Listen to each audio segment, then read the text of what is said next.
Well, good evening, everyone, and good. Good evening, everyone, and welcome to the FY 2026 budget hearing. This is our second of this cycle, and we appreciate you participating in the process. These are challenging times, and uncertainty with our budget abounds, from mass government layoffs at the federal level to a $3 billion deficit at the state level. We are feeling the challenges here in Howard County, not just at your kitchen table, but throughout our entire county. And so we appreciate you participating in this process. And to discuss some of these impacts further, I'm going to turn it over to Budget Administrator, Dr. Holly Sun. Thank you very much, Dr. Ball. First of all, thank everybody for coming to tonight's budget hearing. It's very important to have public participation, and we're happy to share with you the overall macroeconomic environment we are living through currently. As everybody knows that we're actually at a very unique time with elevated uncertainty and risks from both federal and state actions there. On the federal level, we have been heard over the last several weeks that there will likely be a significant cutback from federal funding. At Howard County, that means about up to $150 million of the federal grants or loans might get exposure to risk there. And that doesn't not only include those federal grants that we already planned for or applied for next fiscal year, but also there are significant grants that's already received or awarded, but not dispersed to the county yet because of the timing. And we also have about $95 million of federal loans for infrastructure awarded but not dispersed yet, primarily for the Alex City Safe and Sound project. So as you know, most of the grants or loans are supporting really critical service of the county, ranging between housing, community resources, workforce development, public safety, etc. And frankly, it's very difficult to pull back if some of the grants are not fully materialized or being eliminated. So again, we don't know for sure what's going to happen to many of these. We're just keeping a close eye on that, but anticipate some significant challenges on those.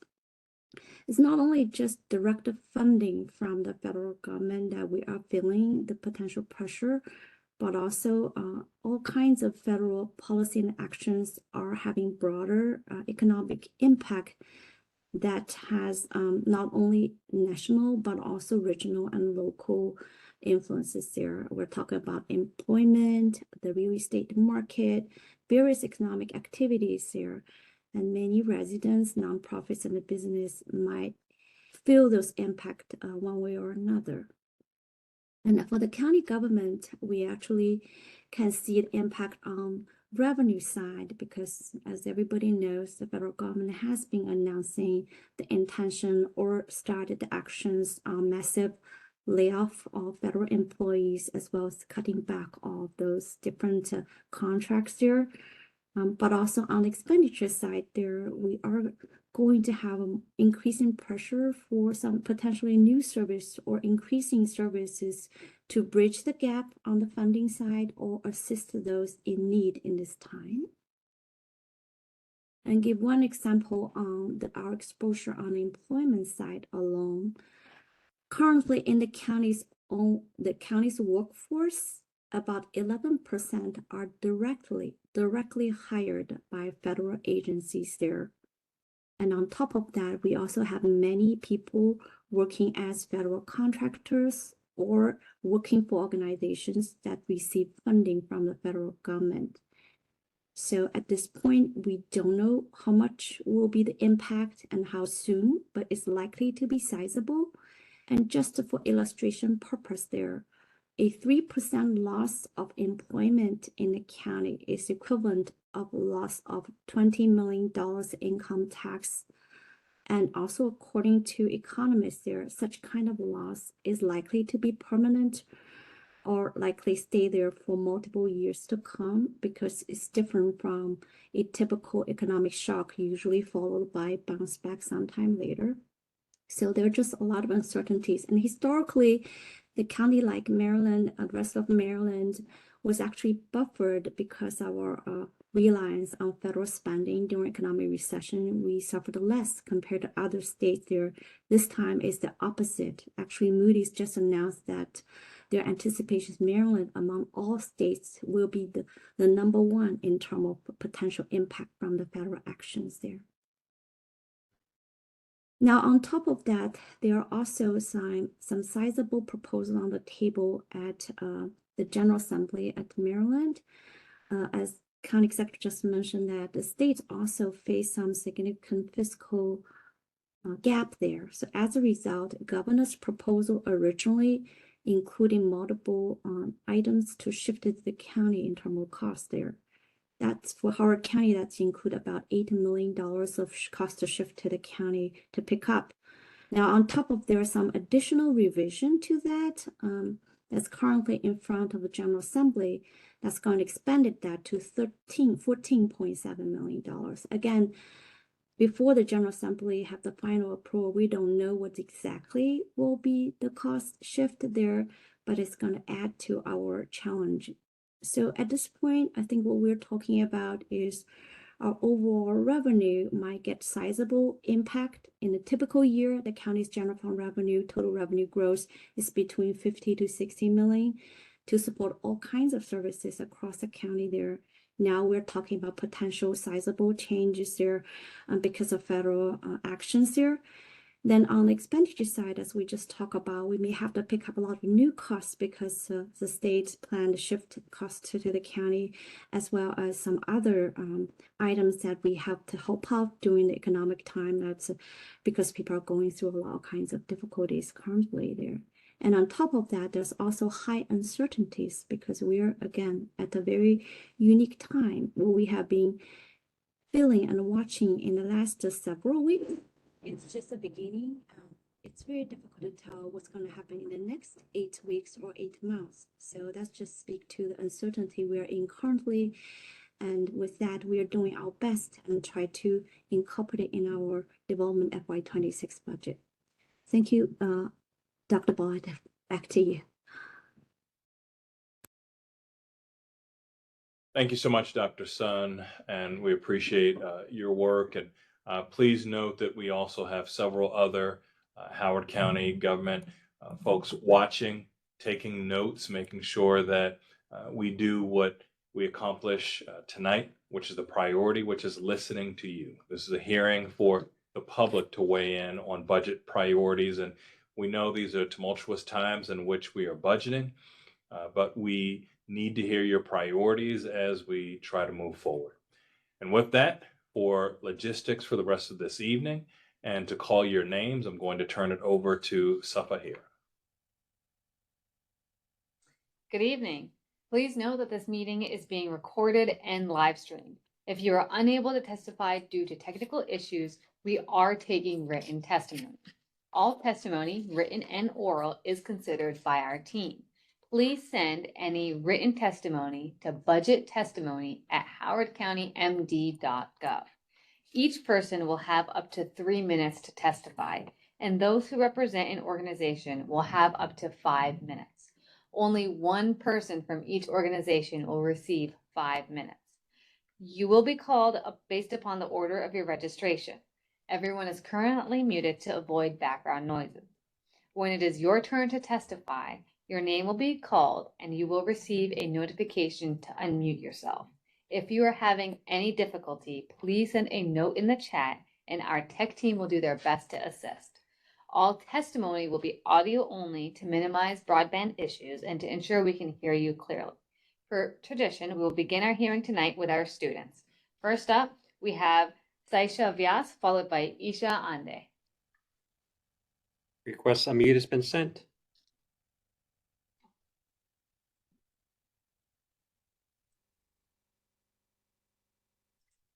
Shaisa, are you there?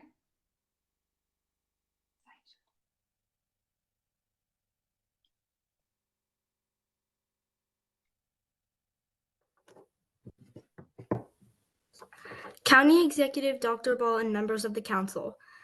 My name is Saisha Vyas and I am an 8th grader at Folly Quarter Middle School. I am here today to provide my testimony for FY26 operational budget. In my testimony, I will focus on the HCPSS element of our county's operational budget. As a middle schooler who will be attending high school this fall, I am concerned about the financial state of our school system. On one hand, most of our school infrastructure, including buildings and systems, are approaching 15 years or more of lifespan. On the other hand, our school system and many across the country are under the cloud of increased funding uncertainty from federal and state sources. Dr. Ball, I request you not to put our school system or any elements of it on the chopping block as our country feels increased financial pressures. We always say that education is the most important public service our organized civic systems provide to the residents. Why then should we put education on the chopping block every time financial pressures increase? I'm looking forward to attending Riverhill High School this year, but I'm not sure if there will be many resources left for me to depend on when I need them the most. For example, college and career readiness programs, academic excellence and enrichment programs such as GT, athletic and arts programs / facilities, and so on. I'm very interested in volleyball as a sport, and it may surprise you to know that FQMS only has one sports team in the whole entire school, which is basketball. I agree with many adults when they claim that middle school and high school are the formative years of our lives, where academic and extracurricular activities are equally important for our development into productive and contributive members of the society. We should do everything that we can to add more programs to the HCPSS portfolio and not cut them in future years. In middle school, we have been taught to understand and practice many fiscal responsibility principles. Should we not expect that the Board of Education follow the same fiscally responsible practices? I recently learned that the superintendent has proposed to put only 0.62% of the total budget into the fund balance. I am only 14 and just had my very few paycheck a few months ago and have already gotten multiple lectures from my parents about putting at least 10% of my paycheck in my savings account. I understand that for a large school system like ours, 10% savings may be a luxury, but shouldn't at least 1/5 of 10% be fiscally responsible? After all, there is a reason why BOE has policy 4070, in which it is recommended that the fund balance should be 1% of its total budget every year. I urge you, County Executive Ball, to provide more money to the BOE so that they can put some away in a rainy day account. In conclusion, I request the county leadership to help the BOE in providing more for our student body, not less. More academic and non-academic programs, more options to engage with the rest of the society, more for our academic and extracurricular endeavors, more financially secure academic environment, and most of all, more opportunities for us to develop into productive and contributive members of the society. I thank you all for your time, and I wish you, Dr. Ball, and everyone present today a good night. Well, thank you for your testimony and congratulations on your new job. Thank you. Next, we'll hear from Isha Ande, followed by Ramya Gajula. Isha Ande, request to unmute has been sent.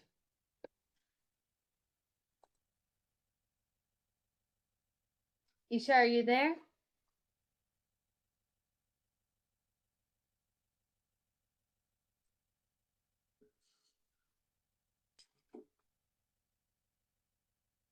Isha, you should have a request to unmute yourself. Looks like we lost her audio. Okay, we'll circle back to Isha. Next, we'll hear from Ramya Gajula, followed by Samantha Mejia Benitez. Ramanda's request to unmute has been sent.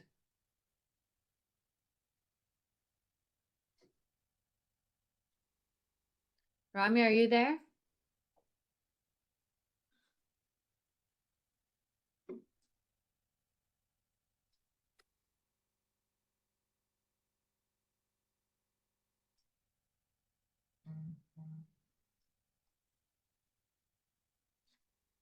Looks like her audio is dropped as well. Yeah. Okay, let's circle back to Isha. 1 second, please.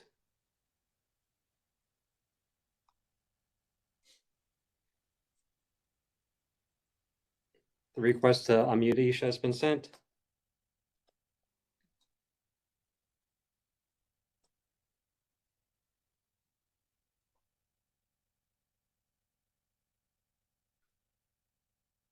Isha, are you with us?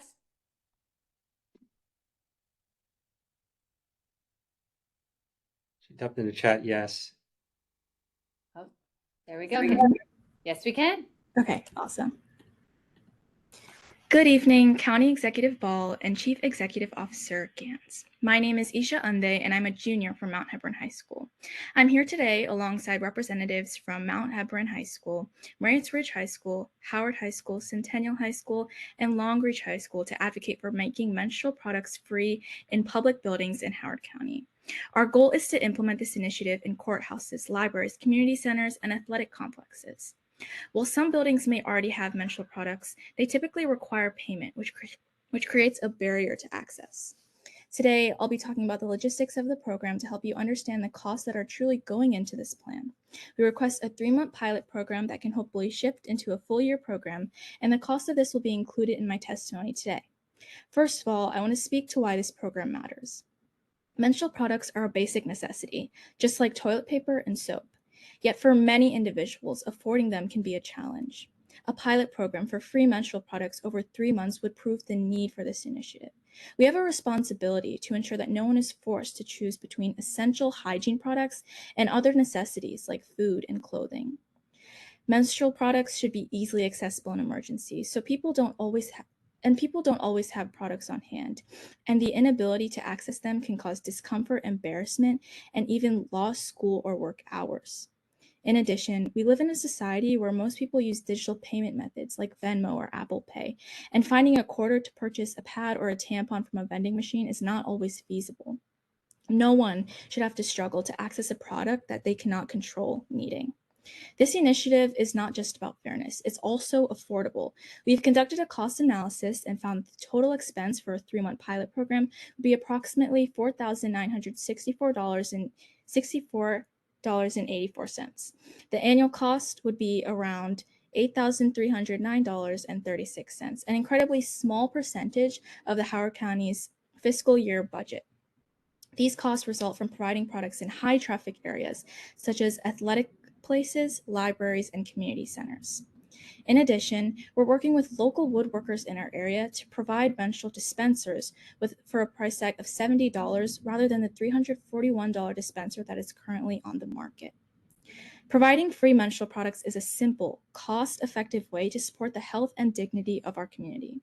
It's time to remove unnecessary financial and logistical barriers and ensure that everyone has access to the hygiene products that they need. So I ask you, County Executive Ball and Chief Executive Officer Gans, do you believe that a program which costs 0.0000068% of your budget is worth it to help the thousands of young girls and women in Howard County? Thank you. Thank you for your testimony. Next up, we'll hear from Ramya Gajula, followed by Samantha Mejia Benitez. The request to unmute's been sent. Good evening. My name is Ramya Gajula, and I'm representing the period chapter from Howard High School. Women on an average get their first period between ages 10 and 15. From then onward, each woman gets their period about every month. Just imagine how many women could be on their period in this meeting and on a wider scale in this county. As a girl, it can be challenging to have constant access to menstrual products. Carrying a pad or tampon at all times can be inconvenient, and having more access to products is very important. Menstrual products can be inaccessible for many women that do not have places that sell menstrual products nearby, or they simply cannot afford them. The lack of easy accessibility contributes to the growing concern of period poverty within the United States of America. Putting menstrual products in each bathroom around Howard County increases accessibility and takes a step towards ending period poverty in America. So I ask you, County Executive Ball and Chief Executive Officer Gans, do you believe that a program which costs only 6.8 millionth% of your budget is worth to help thousands of young girls and women in Howard County?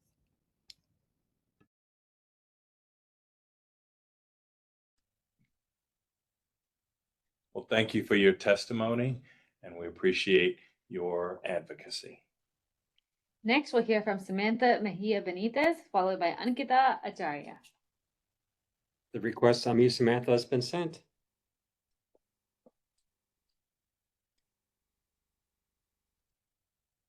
Samantha, are you with us?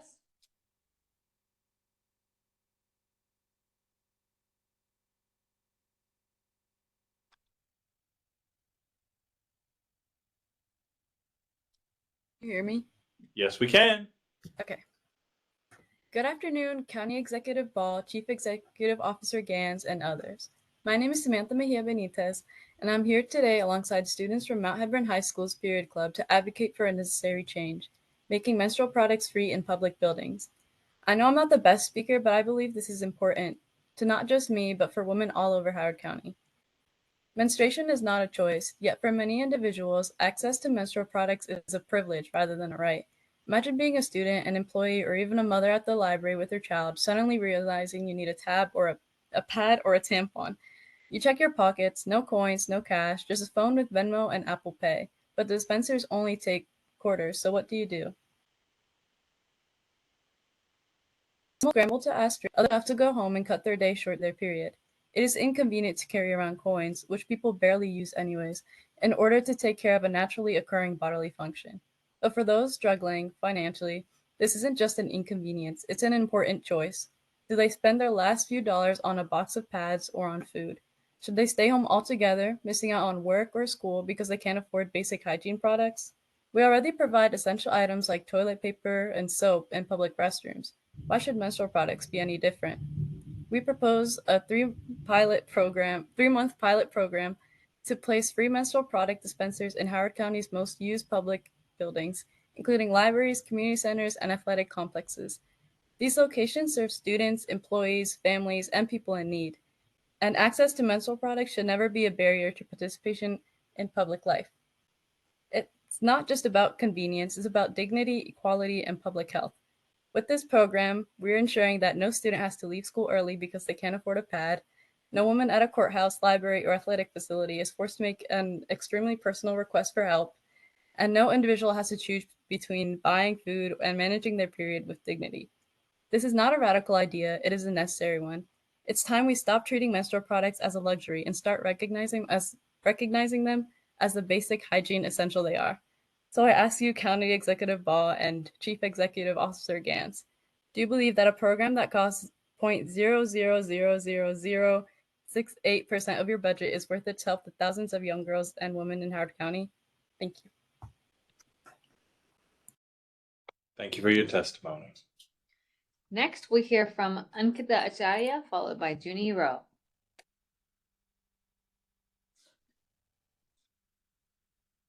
I think we just lost Ankita. Ankita, are you with us? She was there a second ago. Let me refresh. All right, send another request to unmute. Hello. Hello, we can hear you. Okay, thank you. Dear County Executive Ball and Chief Executive Officer Gans, my name is Ankita Acharya from the Period Chapter at Howard High School, and I'm here today to urge you to support the initiative to provide menstrual products in all public spaces. I will be speaking about why this pilot program is important through my own testimony and experience. This is not a convenience, it's a necessity. Just before this summer, my family lived in a homeless shelter, the one near Athelton High School, if that rings any bell. For 6 months, we lived there. My mom, my sister, me, and other women in the shelter relied solely on donated menstrual kits because we couldn't afford our own. I want to note that without these donations, we risked infection and poor hygiene. The nearest grocery store was the Giant, a 30-minute walk away, and we didn't have a car.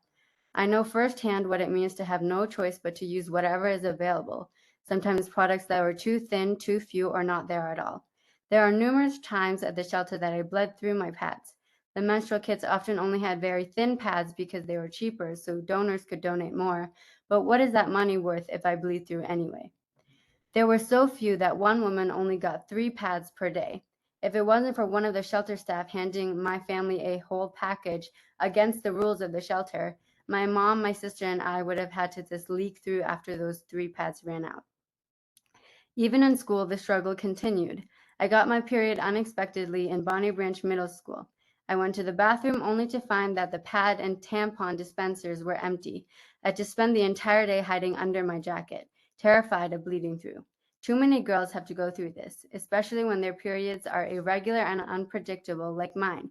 My anemia makes my periods extremely unpredictable. This makes menstrual products being available in public spaces extremely important for me. Menstrual products aren't a luxury. Girls and women need at least 3 of them a day, and not to mention women with heavy flows who need 4 or 5. And without them, they risk infections, poor hygiene, and emotional distress from leakages. Yet even when products are available, they are often too thin, not restocked, or locked behind a coin dispenser at a time when most people don't carry spare change. This is about ensuring that no woman or girl has to suffer embarrassment because she doesn't have access to something as basic as a pad. That's why I urge you to support this pilot program to place free menstrual products in community centers, athletic complexes, and libraries. The small change will make a big difference for girls like me when I was in the shelter who need your help. So I ask you, County Executive Ball and Chief Executive Officer Gans, do you believe that a program which costs 0.0000068% of your budget is worth it to help the thousands of young girls and women in Howard County? Thank you. Thank you for your very impassioned testimony. Next, we'll hear from Junie Rowe, followed by Allison Bonnier and Siri Damu. The request to unmute has been sent.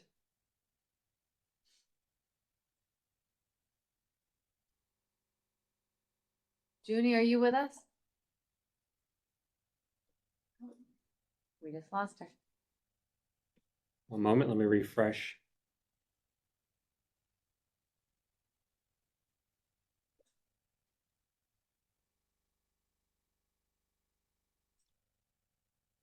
Another request to unmute has been sent.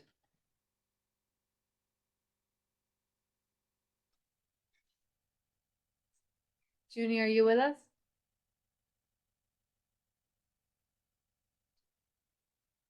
She says yes.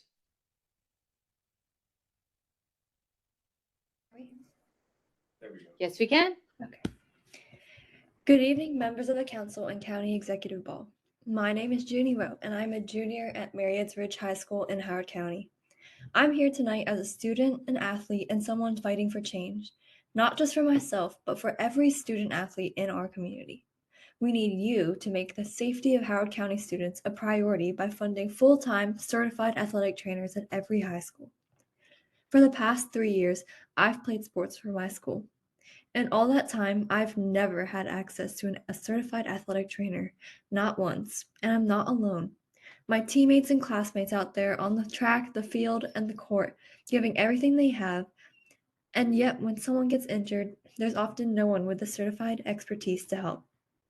We rely on coaches who do their best, but they aren't medical professionals, and it's terrifying to know that if something serious happens, we're left waiting, only hoping that emergency services get to us in time. Last year, something serious did happen. A student collapsed during a basketball game at Hammond High School.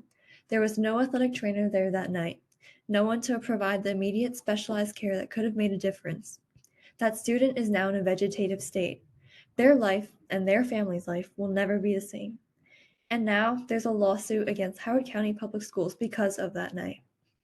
This is a tragedy that should have never happened. It's precisely why I'm here tonight.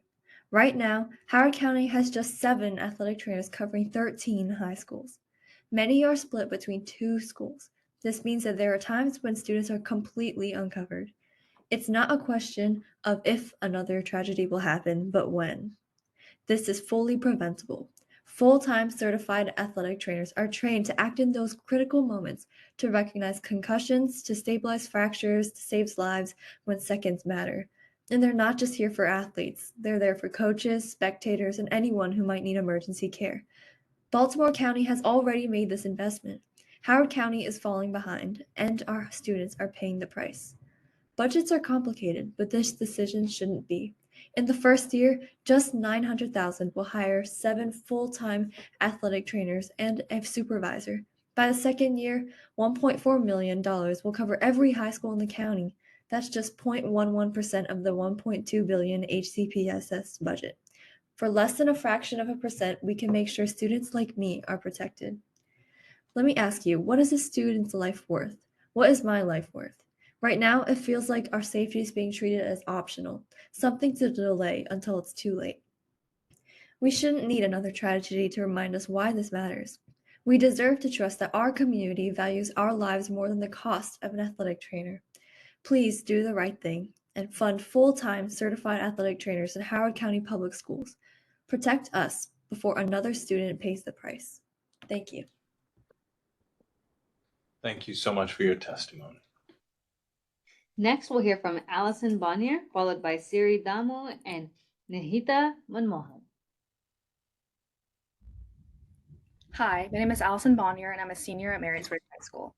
I'm here today to advocate for the implementation of period product dispensers in Howard County facilities such as libraries, courthouses, community centers, and athletic complexes.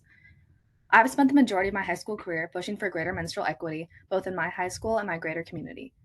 One day my freshman year, I was sitting in my GT biology class learning about cellular respiration when I got my period. I knew I had no products on me, so I ran into the bathroom to see if there were any products there. There weren't.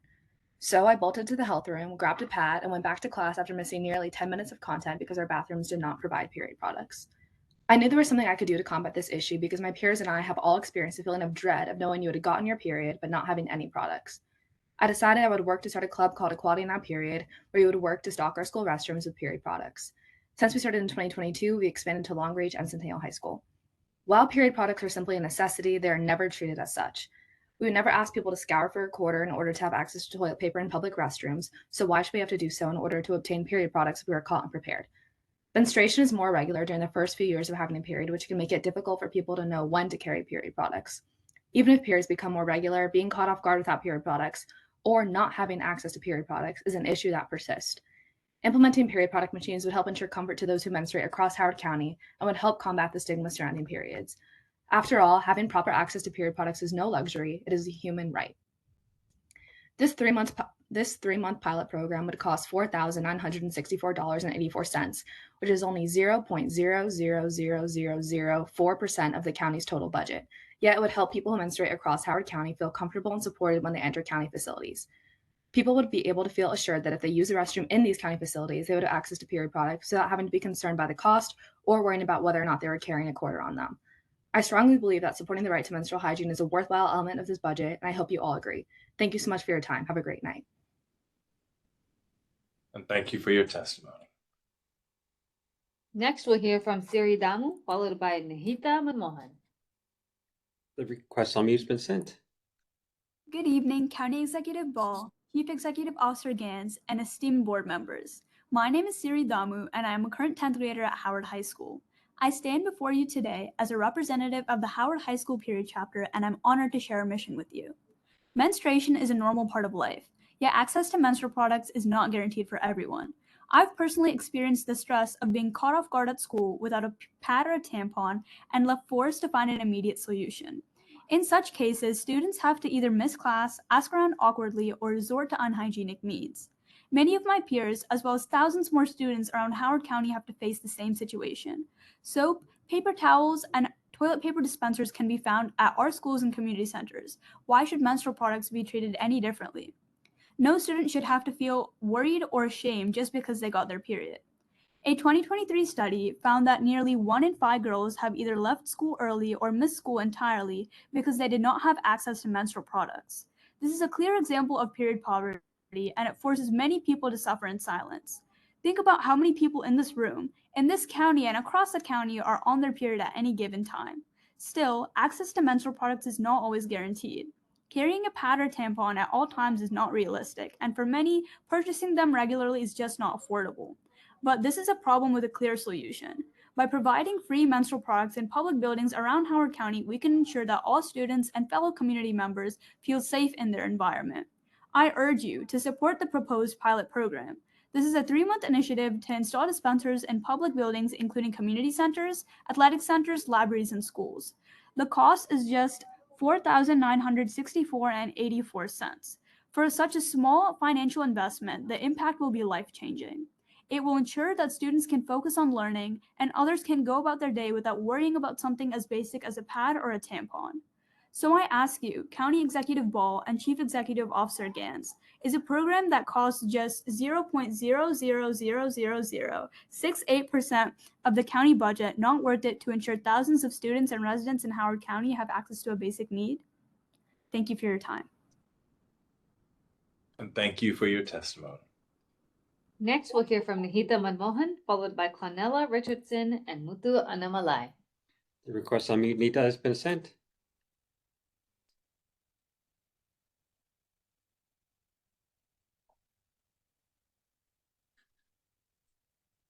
Nihita, are you there?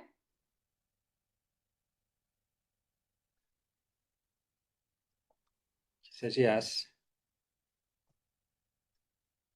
Let me refresh. Sending the request to unmute again.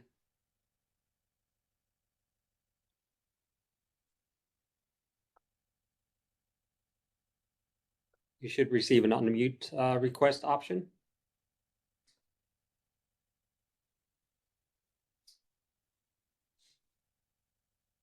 No.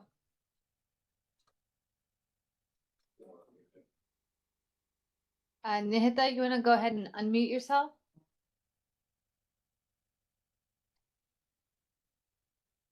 Let me refresh again.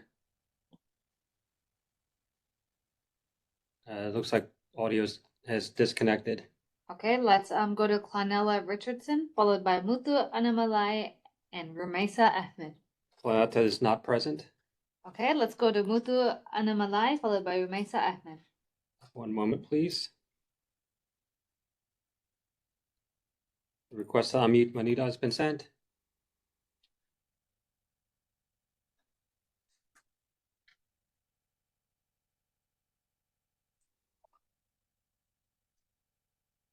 Amita, you should have request to unmute yourself. Oh. Can you hear us? Yep. Hello. Hello. Dear County Executive Ball and Chief Executive Officer Gans and esteemed council members, my name is Muthu Anamale and I'm the president of Howard High School's Period Chapter. I am here today to advocate for the accessibility of menstrual products within our community alongside members of menstrual equality clubs from Mount Hebron, Marriotts Ridge, Centennial, and Longreach. We wish to implement a 3-month pilot program in which menstrual product dispensers are placed in Howard County public buildings like courthouses, libraries, community centers, and athletic complexes that provide menstrual products to the public for no cost. I want to speak to you today about the necessity of this program and the breakdown of the cost necessary to implement this. To begin, I would like to share a personal story. I have learned and practiced karate at the Roger Carter Community Center for more than 5 years now. During 6th grade, I went to practice with nothing on my mind except performing my best to show that I was prepared to receive my green belt in an upcoming test. It had been half an hour since class had started, and I realized I had gotten my period. I was panicking. My 12-year-old self had no menstrual products and was wearing an all-white ensemble. I was hesitant to ask anybody in the class but had no other choice. Feeling embarrassed, though in hindsight I know it is nothing to be embarrassed about, I asked the girl sitting next to me if she had a pad on her. Thankfully she did, and I was able to change, but I continued my class with my head hung down. This is not a unique experience. It is one that thousands of girls have gone through. In Howard County, as of 2023, more than 5% of the population, which is close to 17,000 people, were classified as living in poverty. By implementing this pilot program, we would significantly be helping several thousands of Howard County residents who need to choose between food for their family and essential menstrual products. Furthermore, menstrual products are as necessary as toilet paper and soap. In that case, why are menstrual products commercialized for quarters that the majority of us don't carry? We don't go to a library and pay 25 cents for a piece of toilet paper. Menstrual products are not a luxury. They are a human right that our government should be able to provide when necessary. While the idea of putting products in bathrooms may seem like an arduous and expensive task, in reality it is not. In breaking down the cost, there are 12 public locations where we are seeking to put menstrual products in and have approximately 55 bathrooms between them. In our research for this proposal, we found dispensers that cost $70 at the highest, which for all 55 bathrooms would cost $3,850. $70 for the dispensers relating to the woodworkers. This would be a one-time purchase, as once the dispensers are in the bathrooms, they would not need to be replaced. For the menstrual products within the dispensers, using the brand that the HCPSS school system uses, the total cost of the menstrual products for the 3-month pilot program would be $1,115 to keep all 55 bathrooms fully stocked. This totals to $4,964.84 for the pilot program, and for the full year, it would cost around $8,309.36. In other words, for the full year based on your allotted budget, this program would cost approximately 0.0000068% of the yearly budget. Thank you. Thank you. Next, we'll hear from Nihita Manmohan, followed by Rumaisa Ahmed and Bill Barn. The request to unmute has been sent.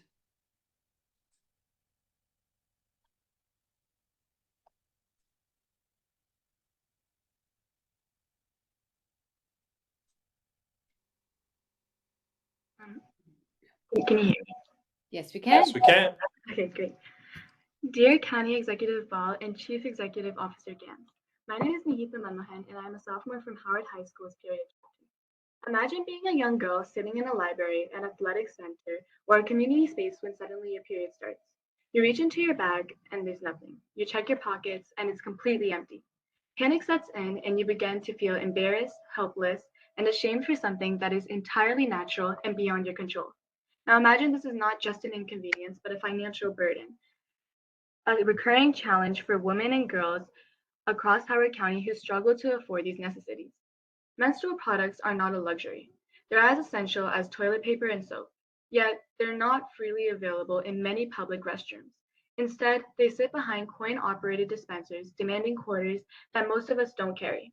In a world where digital payments are the norm, we still expect girls to have loose change to access a necessity. And when they don't, they resort to new scenarios to find makeshift solutions, enduring comfort, or just leaving the space altogether.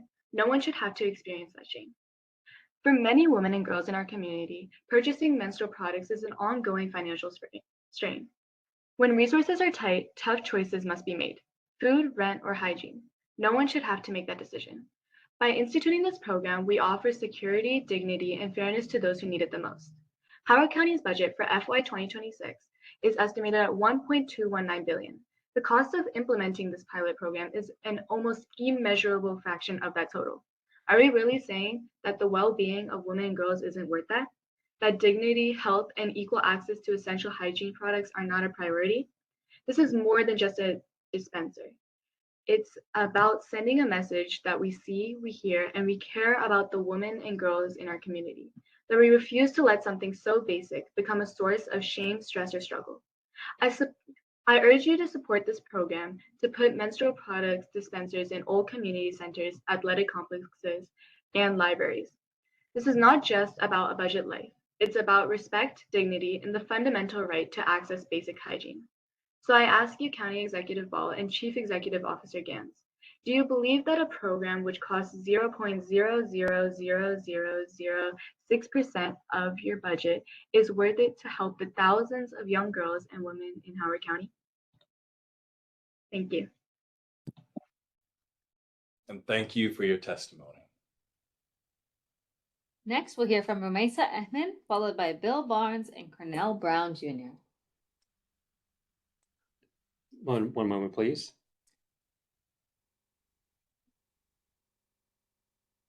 The request to unmute has been sent.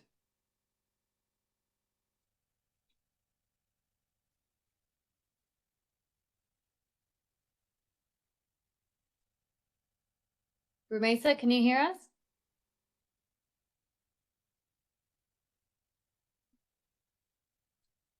She can. Let me refresh.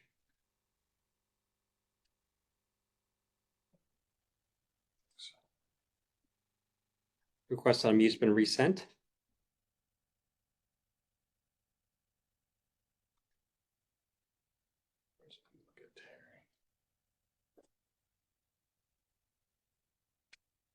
Mesa, do you have a request to unmute?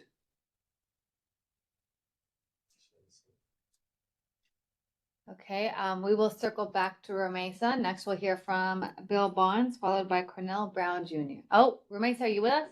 Yeah, can you hear me? Yes, we can. Okay, great. Good evening, County Executive Ball and Chief Executive Officer Gans, and all others. My name is Ramesa Ahmed, and I'm honored to stand before you today alongside students from Bridge, Mount Hebron, Howard, Centennial, and Longreach to advocate for a basic necessity: free menstrual products in public buildings.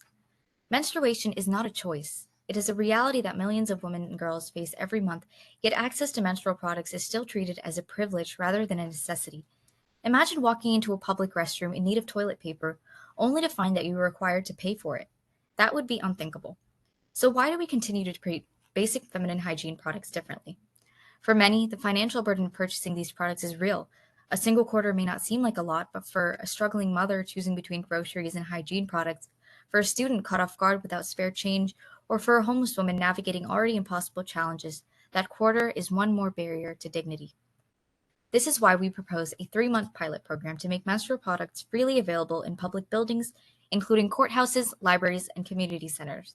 The total cost of implementing this initiative for an entire year is just $8,309.36, a fraction of the county's $1.219 billion budget.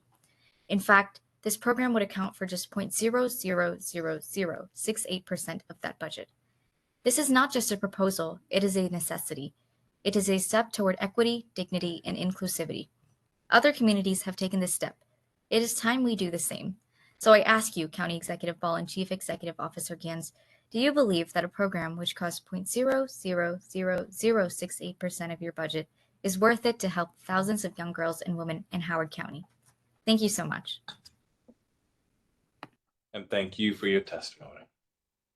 Next, we'll hear from Bill Barnes, followed by Cornell Brown Jr. and Dr. Terry Savage. The request to unmute Bill has been sent.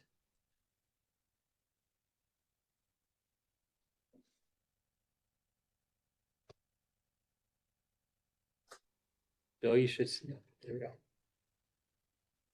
Oh, Superintendent Barnes, I think we just lost you. I'm refreshing.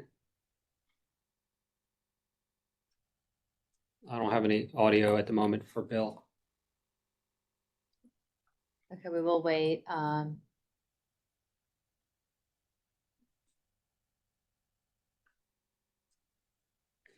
Bill, you may need to check your audio.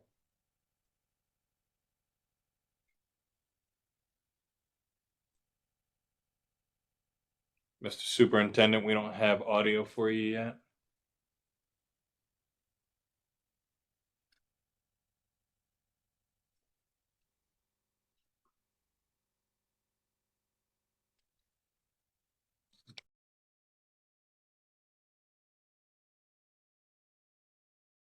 I'm refreshing again.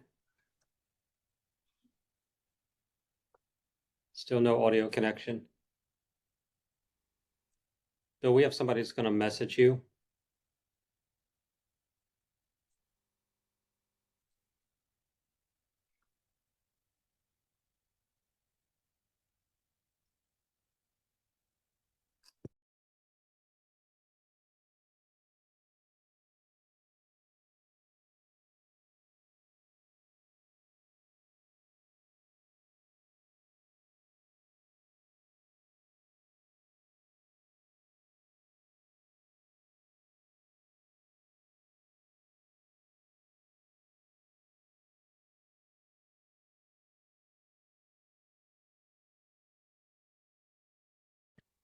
Okay, Superintendent Barnes, you should receive a request to unmute.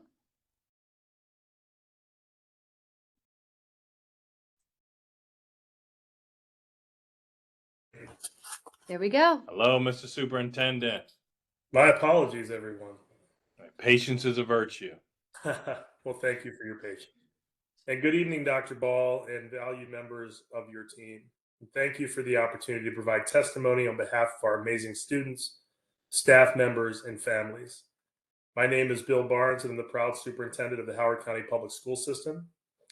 And this testimony is provided with a full understanding and recognition of the difficult fiscal pressures that stem from a challenging state budget and recent federal policy decisions. It's no secret that Howard County is a desirable place to live and learn. People flock to our county from all across the country for a number of reasons.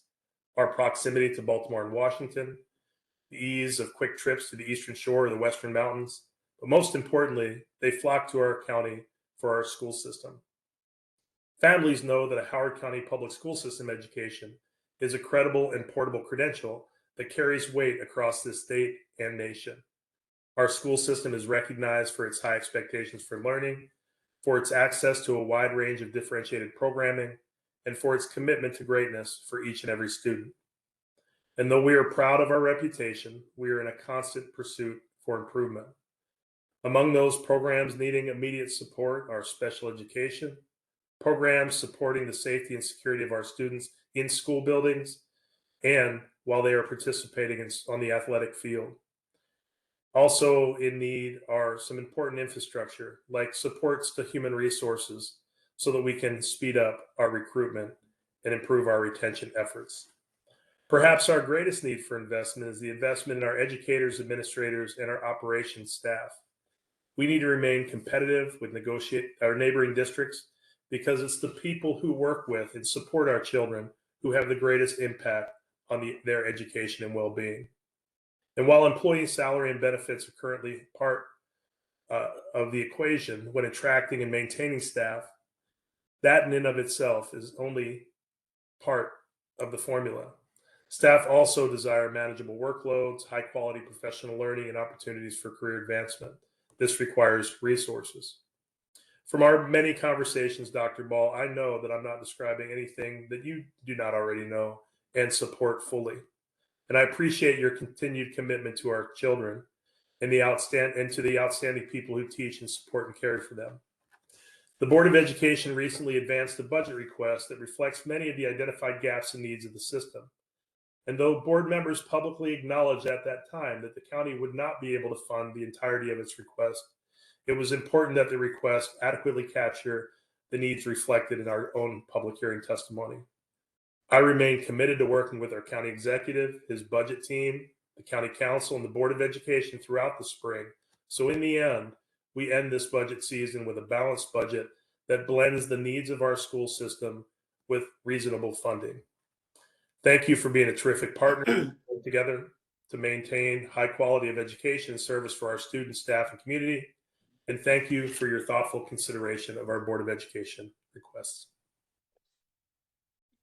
Well, Superintendent Barnes, thank you for your strong, collaborative, thoughtful advocacy, leadership, and partnership for all of our students, educators, and families. And we look forward to continuing to work with you, especially during these challenging and uncertain times.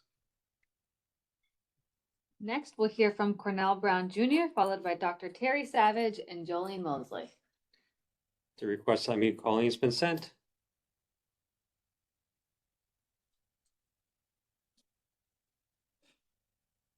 Cornell, you should receive a pop-up message to unmute.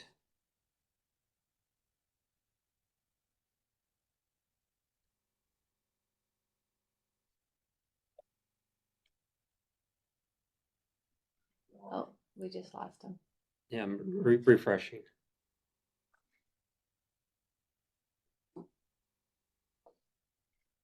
I don't have any audio. Yeah.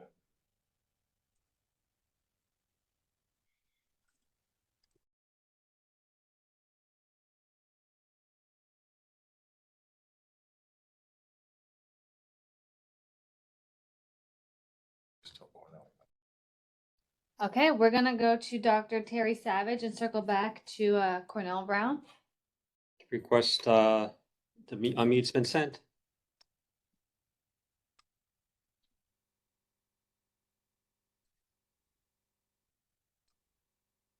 Dr. Savage, are you with us?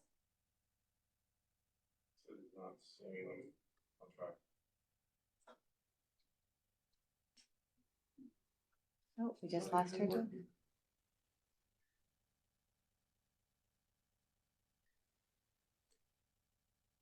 Let me see if Cornell is back. Dr. Savage's audio is back. Okay, going back to Dr. Savage.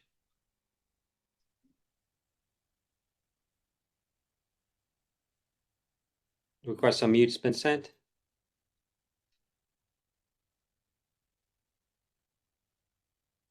Dr. Savage, are you with us?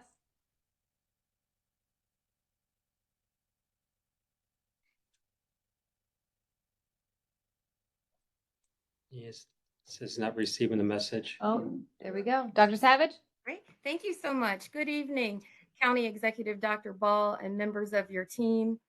Thank you for the opportunity to provide testimony on behalf of the students, staff, and members.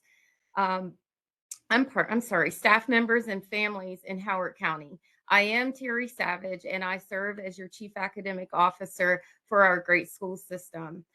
I'm going to speak on behalf of students who receive special education services and the incredible staff members who teach and support them. The Howard County Public School System has long been a destination system for families and students requiring special education services. It's no secret that families come to Howard County for the wonderful lifestyle to be enjoyed throughout our neighborhoods and schools. And it's an honor to be part of the team in place to provide those services that people from across the country come here to access. But the increase of the resources to serve every one of our young people must keep pace with the increase in their needs. The provision of special education services, as we know, is a legal requirement, and we do not have the option to reduce services when staffing resources are just not adequate. As part of the recently released HCPSS strategic plan, Superintendent Barnes prioritized a redesign of special education. This work is well underway as we are currently evaluating our program through an external consultant. We are receiving input from our special educators, our bargaining units, and families, as well as receiving support from the external reviewers who are performing this comprehensive review of our services, supports, and other resources. While the special education program will surely look different in the future, what we know won't change is that people will continue to be the most essential resource for providing services that can fully address every student's individualized needs. The Board of Education proposed budget adds 140 positions in support of special education. These positions represent very high levels of advocacy by our bargaining units, school administrators, staff, and families that directly work with our students with disabilities. This level of board commitment would go a long way to redesigning our special ed program. But the reality is that even this is not the full allotment of additional staff necessary to fully implement the program we all want for our students, teachers, and support staff. It's also not a secret that special education vacancies have become difficult to fill, not just in Howard County, but across the nation. The way we attract people to the profession and specifically to join our school system is to make it a much more desirable job than any other system in the state. And we do this by staffing appropriately and doing all we can to expand in-county programs and resources. Our goal, we truly want to ensure students, educators, and families, they are a part of a premier service model that is great for every student it serves. Being mindful of the time, you have our written testimony. Thank you for this opportunity to testify. Thank you, Dr. Savage, for your testimony and your service. Thank you. Next, we'll hear from Cornell Brown, followed by Jolene Mosley and Tonya Aiken. The request to unmute has been sent. We do know that there is a little bit of delay for that pop-up.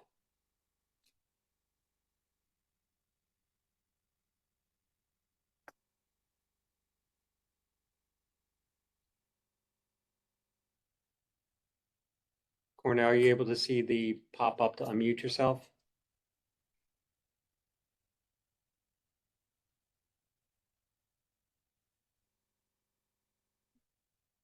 No. Okay, we're going to refresh and try again. Yeah, let me refresh before I send the request again.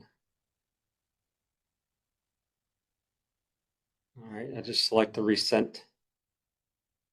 Can you hear me? Yes, we can. Now, the crazy thing is, I didn't hear anything, and I went and did my testimony. So, take two. Oh, we're so Well, you've sorry. had your practice round, so this one's going to be fantastic. Yes, yes, I appreciate it. I appreciate it. I was not aware that you could not hear me. So, thank you for giving me the opportunity. Again, take two. Good evening, County Executive Ball. And I thank you for the opportunity to provide testimony a second time on behalf of the students, staff members, and families of Howard County. My name is Cornell Brown, and I am the Chief Operating Officer for the Howard County Public School System. I'm going to take a few minutes to advocate on behalf of the capital needs of our school system. The first thing I want to do is to extend my appreciation to you for announcing last week your intention to fully fund the school system's capital budget request for the 2026 fiscal year. It was terrific news for the students, staff, and families of our school system. Currently, as directed by our board and with the support of our local government, we are working on the development of a new process that will be implemented to assess and prioritize capital projects. It is with this process that we will be able to clearly identify the short, mid, and long-range capital needs of our school system. Given that unforeseen capital needs always present challenges, a data-driven process using building condition data, program space data, and deferred maintenance requirements as factors for decision-making will be implemented as a planning tool for this county. With this instrument, we will project lifespan replacement requirements and the cost of ownership of our facility portfolio and building systems while working collaboratively with our county partners to plan ahead. With the completion of the capital planning prioritization process and a space sufficiency study, we will develop a capital plan that will define the needs for tomorrow. Currently, the urgent needs of many of our schools and office buildings have been on the horizon for several years.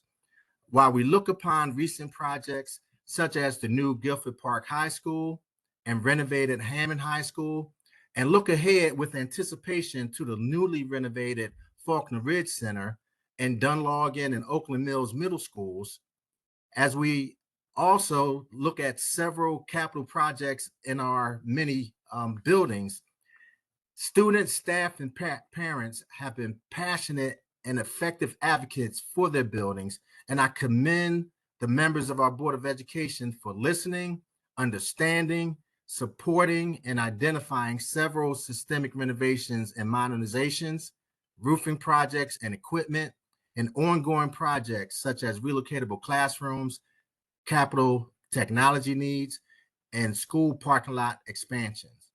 Furthermore, I commend the county executive and members of the county council for being important partners in this process and helping provide the necessary funding to tackle many renovations and other projects our school buildings desperately need. In summary, thank you for being terrific partners as the school system continues to advance important capital projects that keep our buildings safe and healthy for our students, staff, and families. Well, welcome once again to Howard County and your first budget season in this role. Thank you for your partnership and your hard work. And we look forward to continued working for our educators, our students, our families, and our community. Thank you. Next, we'll hear from Jolene Mosley, followed by Tonya Akins and Lori Lillick. Request to unmute has been sent. It may take a moment to pop up.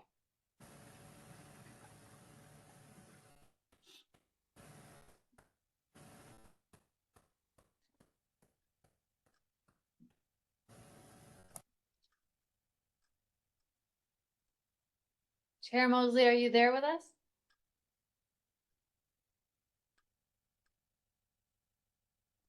Refresh and send it again.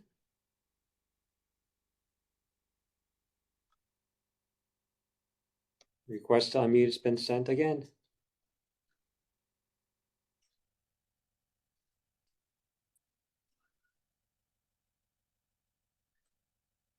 Chair Mosley? It says there's no pop-up.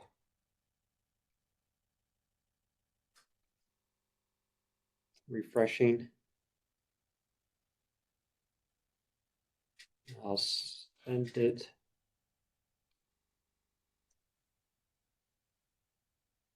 Just sent again.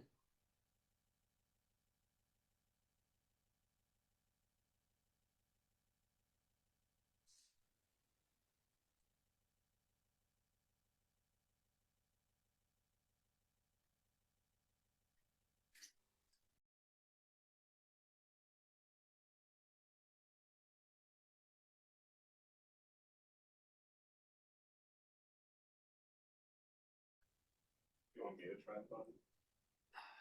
Yeah, good. Do a refresh first and then try.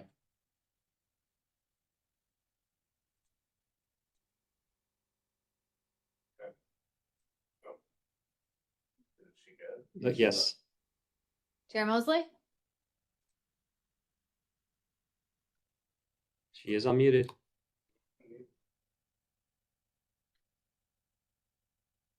Hear me? Yes, ma'am, Madam Chair, we sure can. Great. Good evening, and thank you for the opportunity to speak on behalf of the students, staff, and families in Howard County. My name is Jolene, and I serve as the chair of the Board of Education for Howard County Public School System.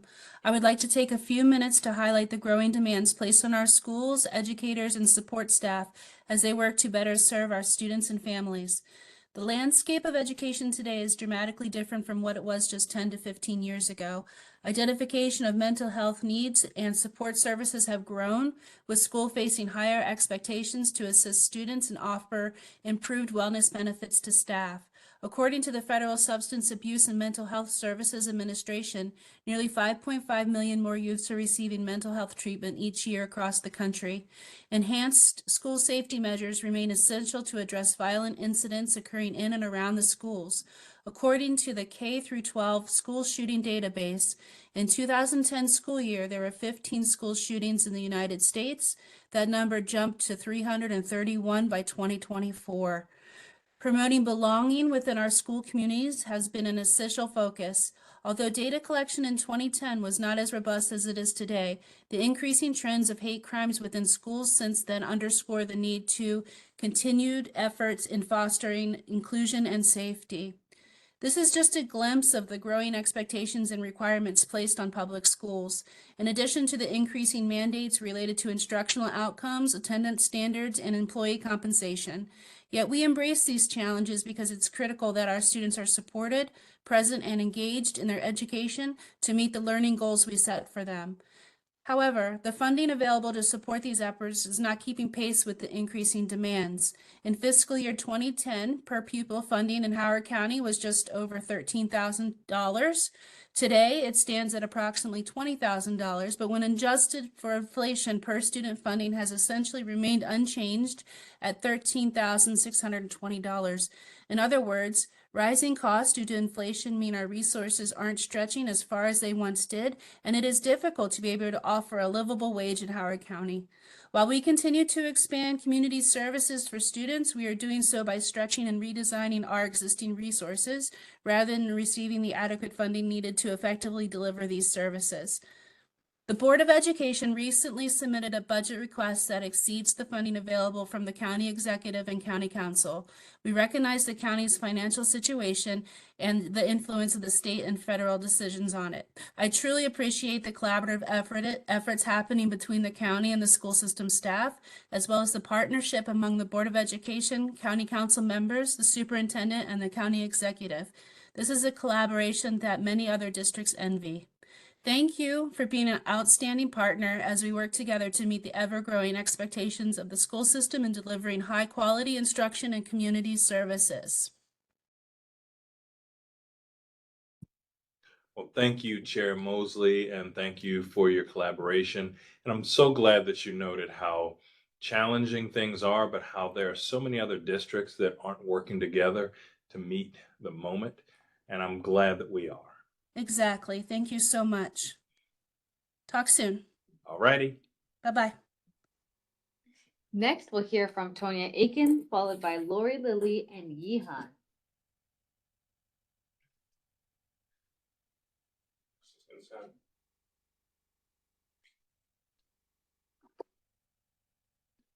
Request on mute has been sent.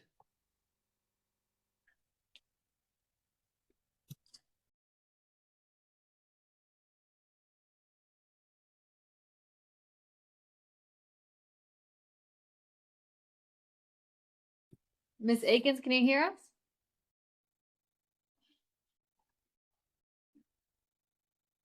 Yes, you're not seeing the pop up. Oh, there we go. Oh, there we go. Good evening, Dr. Ball and members of your esteemed team. I am Tonya Akins, President and CEO of Howard County Library System.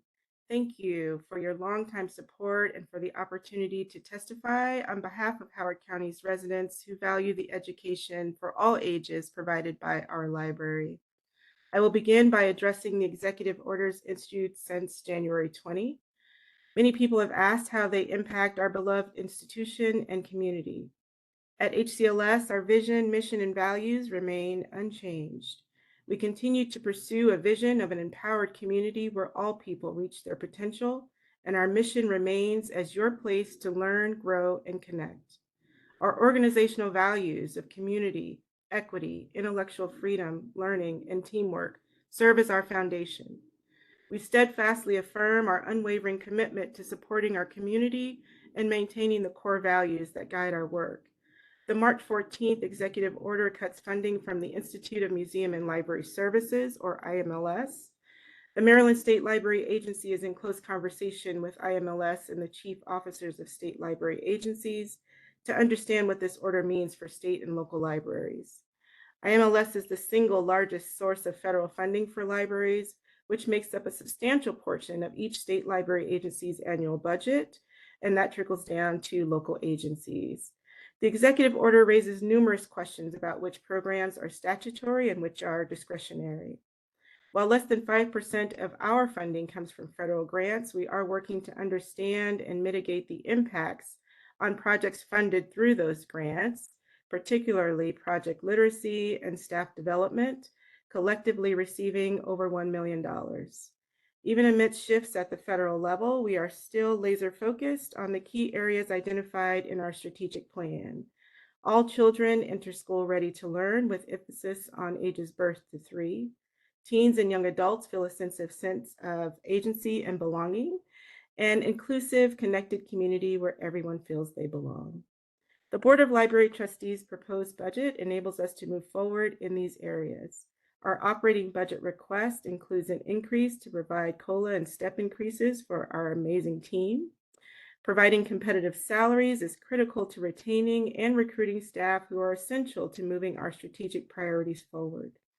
Our community borrowed 7.4 million items last fiscal year, and we continue to have the second highest per capita borrowing in the state. Our budget request includes a small increase to fund anticipated publishing increases in materials, as well as anticipated increase in the use of materials in all formats. Our ongoing goal is to maintain the caliber of our collection, meet customer demand for new content formats, and lessen wait times for materials, especially those connected to school assignments. We frequently hear from community members who tell us they are borrowing materials from neighboring library systems because of our wait lists are so long. This also may mean that community members with limited mobility, transportation issues, or other barriers to securing materials elsewhere are simply going without. We also request a modest increase to support our commitment to our developing team, including training on new technologies and operational models, equipping them to provide high-quality instruction efficiently and effectively. In Howard County, we are fortunate to serve in a community that believes in and supports the educational and societal value libraries provide. In these challenging times, we will continue to operate efficiently to best serve and return the highest value to our community.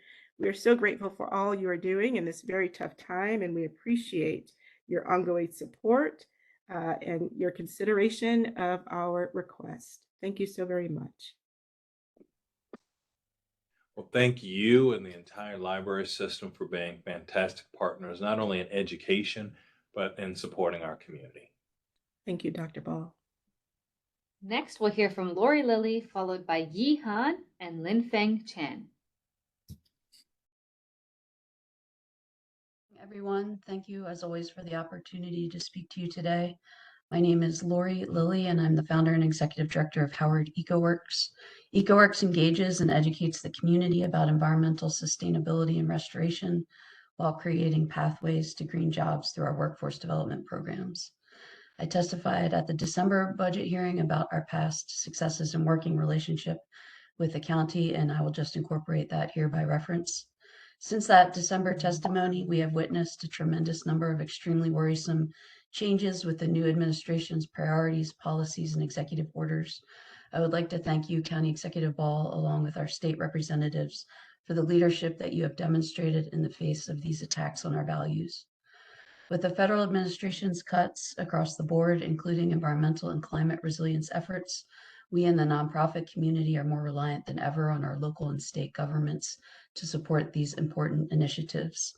In my last testimony, I requested additional funding support for an AmeriCorps program, the Chesapeake Resiliency Corps, that EcoWorks intends to launch in fall of 25. This program would support disaster preparedness response and nature-based solutions in our community. Our existing state planning grant support has only been minimally affected by the executive orders at this point. While we recognize that the federal AmeriCorps program may be at risk, we are hopeful that it will remain intact due to its perseverance through multiple administrations over the past 20 years and history of bipartisan support.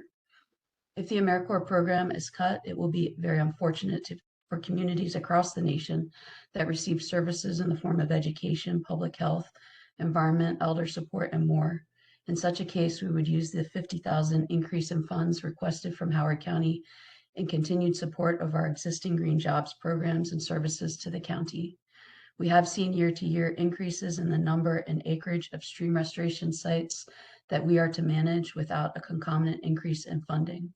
When looking at this one metric alone, without consideration of safe and sound support and other services that we provide to the county and community, the cost per acre of stream restoration maintained has decreased by 22% from 2022 to 2025.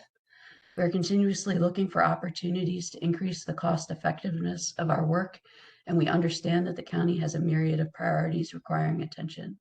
We thank you for your past support and commitments to Howard EcoWorks and for your consideration of our request.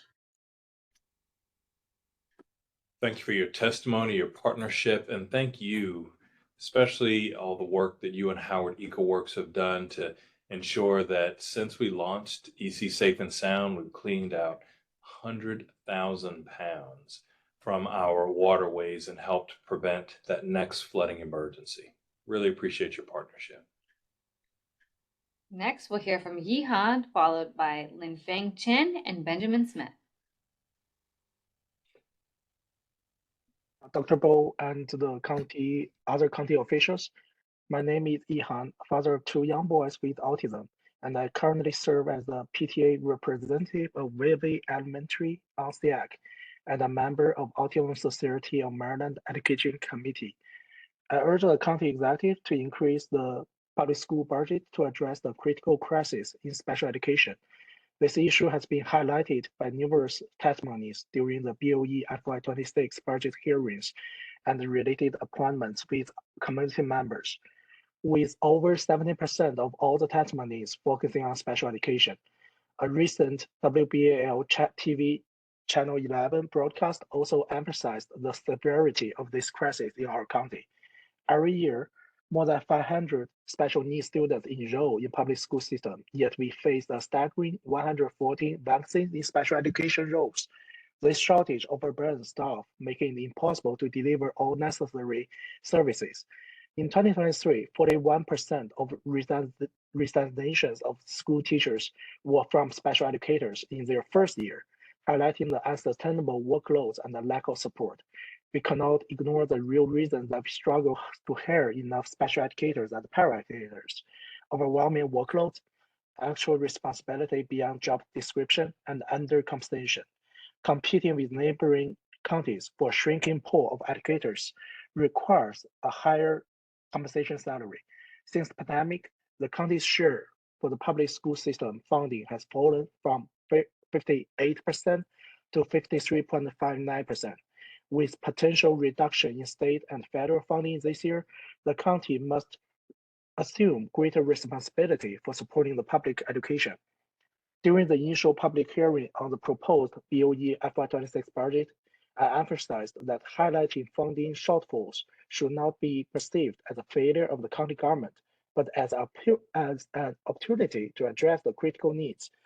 Thanks to the extensive advocacy and communication efforts over the past 2 months, the BOE revised budget request now includes numerous additional priorities that reflect the real needs of public school system to foster students' success. It is now the responsibility of the county government to adopt this budget adjustment to support our increasingly vulnerable school system.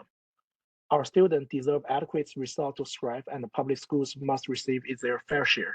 And tonight, I'm super empowered, feeling empowered that the school officials stand together and to present their testimony to the county government. Thank you for listening, and thank you for your patience. Thank you for your testimony. Next, we'll hear from Linfeng Chen, followed by Benjamin Schmidt, and Anthony DeBella. Oh, can you hear me? Yes, we can. Okay, County Executive Board and your excellent team. My name is Lin Fan Chen, a resident of the North Laurel and the Vice Chair of the Board of Education for HCPSS. I'm here today to speak on FY 2026 county budget related to education as an individual. First, I want to express my sincere appreciation to our engaging community who share their priorities through hearings, emails, and advocacy. Your voices make a difference. Superintendent Barnes released his FY26 HCPSS operating budget on January 9th. While there are competing priorities, his request for additional special educators and security staff is critical and reasonable. And also, I want to point out 4 key items. Number 1 is the funding and inflation. While absolute county funding has increased over the past 5 years, the cost has risen sharply due to the inflation, especially in the staffing and the transportation. With 84% of our budget allocated to the salaries and the benefits, we must pay our teachers competitively just to keep pace with the rising cost of living. The county's funding need to reflect these realities. One simple parameter to measure our county's commitment to the education is HCPSS county funding as a percentage of the county total general fund. It has been steadily decreasing from 52% on FY18 to 46.2 this year. Number 2 is the special education. As Yihan mentioned in the previous testing, although overall enrollment is flat, special education needs are increasing. With 500 also additional students that require services every year, the student-to-teacher ratio in this program is much lower. The total enrollment does not tell the true needs. Special education in crisis. We must invest in special education to meet the legal requirements and support these students effectively. Third one is the school security. Safety is the prerequisite for learning. Without adequate support, principals burn out, teachers transfer to different schools, and the students in the building suffer. We have seen many safety incidents this year alone. Waiting to act is not an option. Increasing security staffing is essential. Fourth is the SAAC projection. The spending adaptability advisory committee conservative projections influence our board budget request. Without an accurate projection, the school board has to ask for the budget ceiling. This year, the budget request 107 million above the MME reflects the true actual needs beyond the superintendent request. I know my minutes is up, but thank you, Dr. Bo, and hopefully we can meet the challenge together and our budget reflect our values. Thank you very much. Thank you for your testimony and your service, Dr. Chen. Thank you. Next, we'll hear from Benjamin Schmidt, followed by Anthony DeBella and Liz Hammond.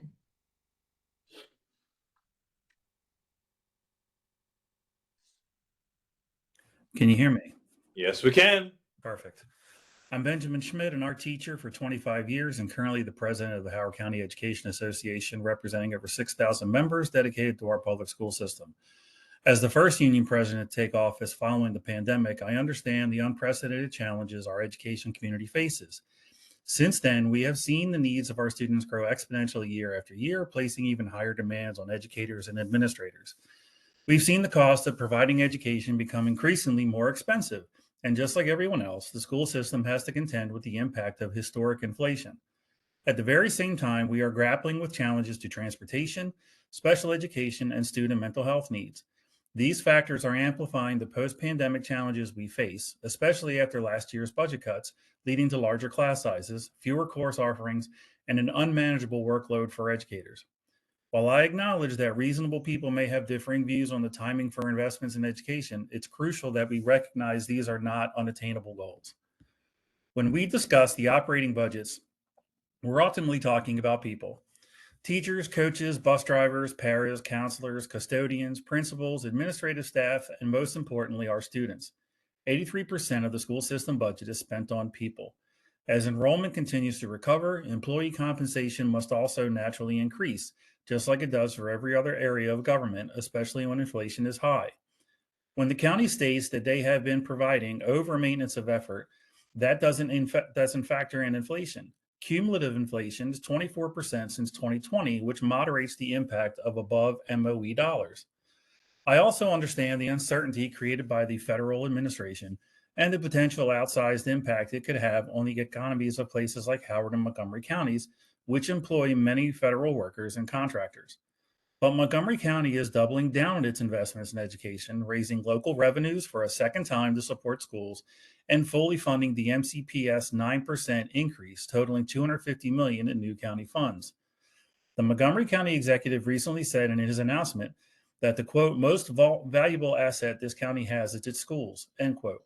With the highest number of five-star schools in Maryland, property tax revenues are built on the strength of our schools too.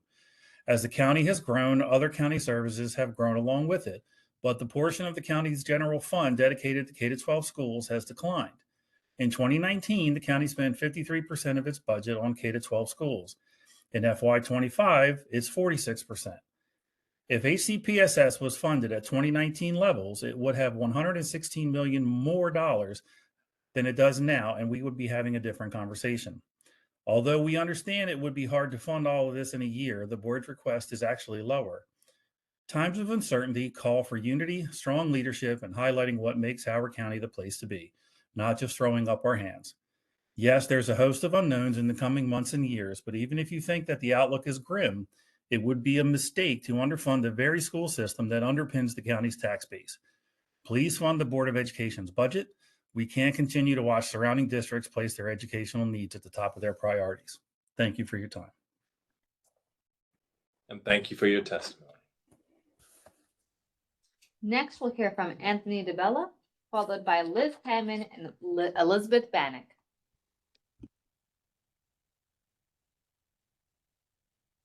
Good evening, Dr. Ball. This is Anthony DeBella. Do we have a good audio check? We hear you. Thank you. The Board of Education has requested $107 million above last year's approved funding.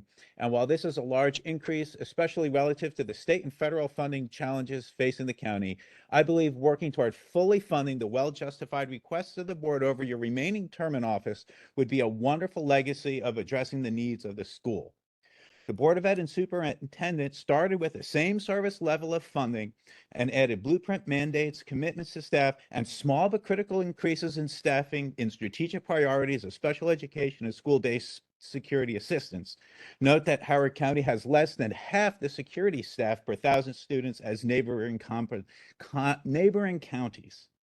The staff compensation marker is the single biggest contributor to the increases, comprising $36 million, which Ben Schmidt just told you why was necessary. In all, funding the same service level would require about $85 million more as a county contribution due to inflation and the funding reductions from the state. Howard County's funding for public schools should not be judged relative to maintenance of effort per pupil minimums, which are not adjusted for inflation. To do so would deny the possibility of a raise for staff who work magic on a daily basis. As you often note, the total amount of spending on schools climbs each year, but so does inflation. You've heard what the numbers are, and that real dollar spending is only 2% higher than 2010 levels. And note of this spending, HCPSS spends significantly less on administration costs than neighboring districts. In fact, less than half. Meanwhile, the percentage of county funding dedicated to public schools by any measure has dropped by at least 2 percentage points over the past 3 budget cycles. Yet, per capita general fund tax revenue remains strong, in fact, increasing slightly each year since 2020. Reallocating 2% of general fund revenue back to schools would make roughly $30 million available, which combined with new revenue of about $56 million would cover that same services level of education outlined in Superintendent Barnes' budget before the board's priorities are implemented. But what of the needs of other county agencies? In FY24, there was roughly $95 million in unspent funds, resulting in the prior year funds line in the FY25 budget increasing from 100 to 195 million. Surely, a county with that much surplus revenue could reallocate some for the immediate needs of the school system. Funding priorities outlined by the board include athletic trainers, math and literacy coaches and specialists, restoring high school instructional team leaders, and investments in the central office, which is currently among the lowest funding in Maryland. Otherwise, use of unallocated funds for deferred maintenance would be a wise investment as allowed by Councilwoman Walsh's bill CB 20/2025. Thank you. And thank you for your testimony. Next, we'll hear from Liz Hammond, followed by Elizabeth Bannock and Ryan Powers.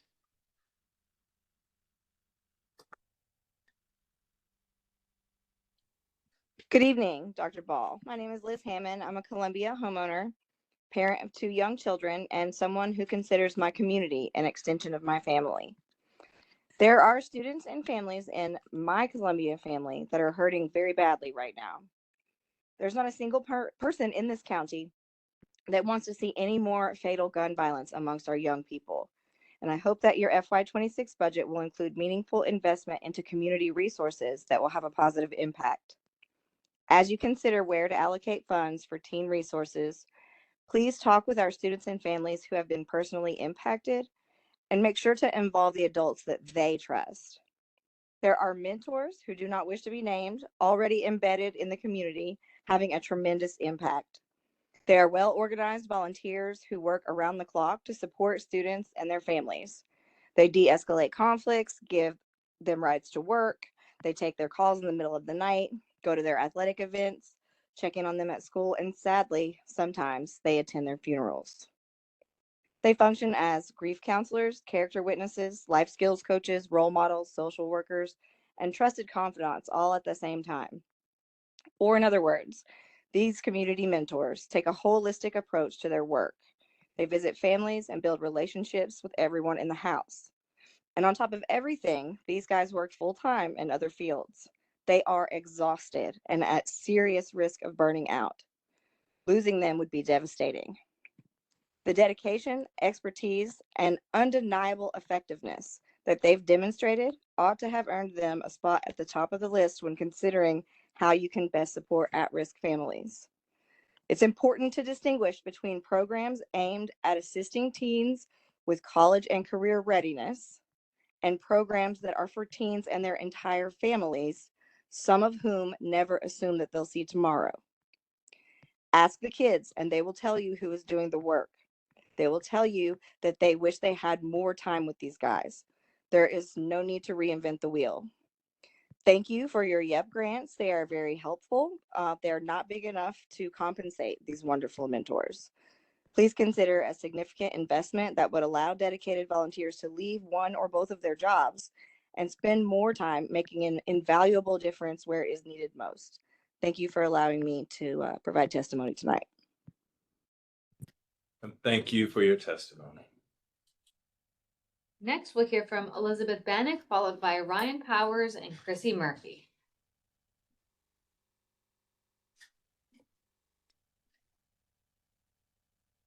Good evening, Dr. Ball. I'm Liz Bannock, Chair of Howard County Library System's Board of Trustees and a resident of Woodbine.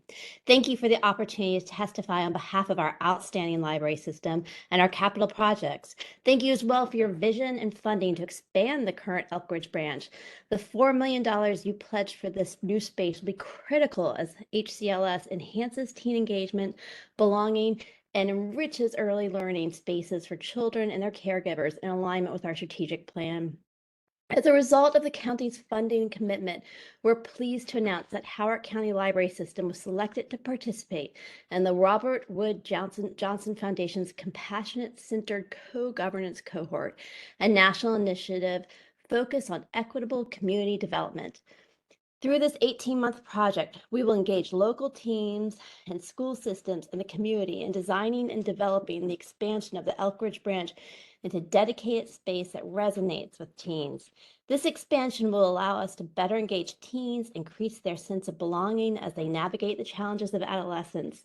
It also allows us to provide more space for children and their caregivers to learn and connect. With only 55% of Howard County students testing ready for kindergarten, the need for increased educational exploratory spaces and learning opportunities for ages birth through 5 is critical. Before our youngest residents ever step foot in school, their public education begins in our libraries. The Elkridge branch expansion supports the blueprint for Maryland's future in providing space for early learning and resources to ensure all students are successful, and the library's strategic plan to help ensure all children enter kindergarten ready to learn. Teens and young adults feel a sense of agency and belonging, and an inclusive, connected community where everyone feels they belong. Those same goals can be realized with the other two projects that were included in last year's budget, a new Southwest branch and a new Downtown Columbia branch. In collaboration with your teams, we are eagerly awaiting the short list of potential sites for a new Southwest branch for the Board of Trustees to consider as per our responsibilities outlined in the state statute. As for the Central Branch, the county continues to pour resources into this 44-year-old building. Since January 2024, the Central Branch submitted 361 facilities and maintenance tickets, more than any other library branch. 23 tickets were submitted specifically for elevator-related concerns. At one point, neither of the elevators were operational, creating an accessibility issue for some customers, and for 48 days, one elevator is completely out of service. Due to the elevator's age, it's difficult to get parts. We respectfully request advancement of this project as envisioned. Libraries are the only places that serve the educational needs and serve as gathering spaces for everyone. As community anchors, we work to bridge divides, strengthen social infrastructures, and ensure that every person, regardless of background, has access to knowledge, opportunity, and belonging. HCLS is our community's place to learn, grow, and connect. We look forward to working with you on these capital projects to better serve our community. Thanks so much. Thank you, and I look forward to continuing to work with you to ensure that we have the library resources that our community needs and deserves. Thanks, Dr. Ball. Next, we'll hear from Ryan Powers, followed by Chrissy Murphy and Aaron Parker.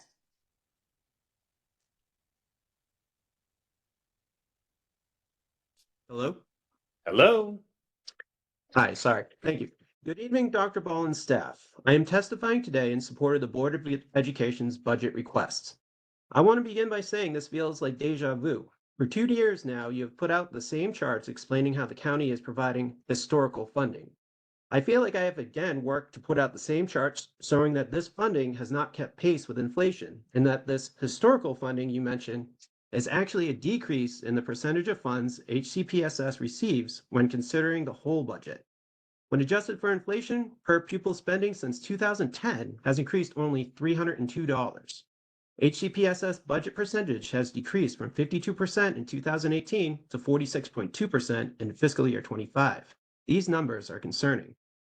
I want to applaud the Board of Education this year because they did what they were elected to do and actually asked for the budget they needed.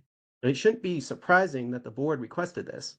It is reasonable because of years of using HCPSS as a selling point for the county, but selling the students themselves short.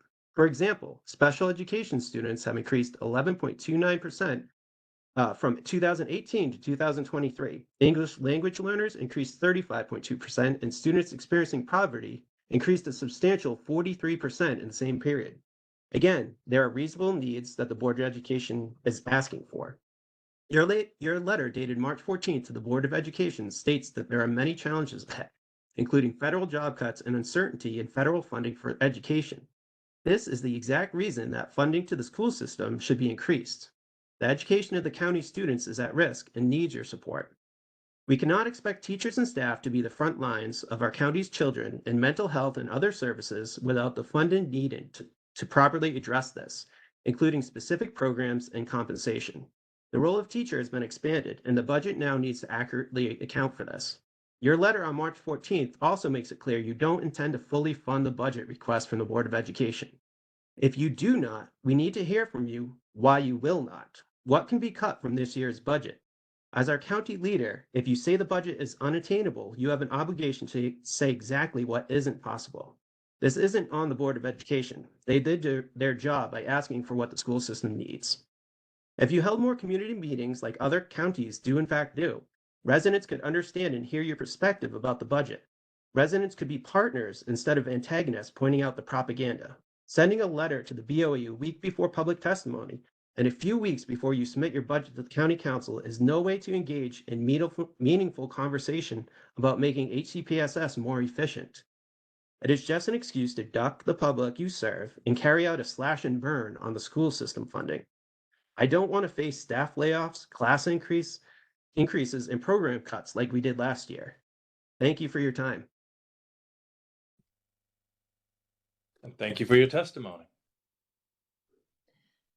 One quick time check. We have just heard from 25 of our residents, and we have roughly 75 signed up tonight. So we have a long way to go. If you would like to submit written testimony, you can do so by emailing us at budgettestimony@howardcountymd.gov. With that, we'll next hear from Chrissy Murphy, followed by Aaron Parker and Brent Levin.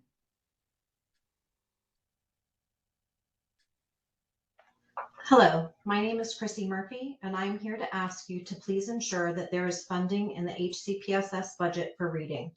Struggling to read affects about 60% of your students in your school system. More than 3/4 of the students receiving special education have a reading disability.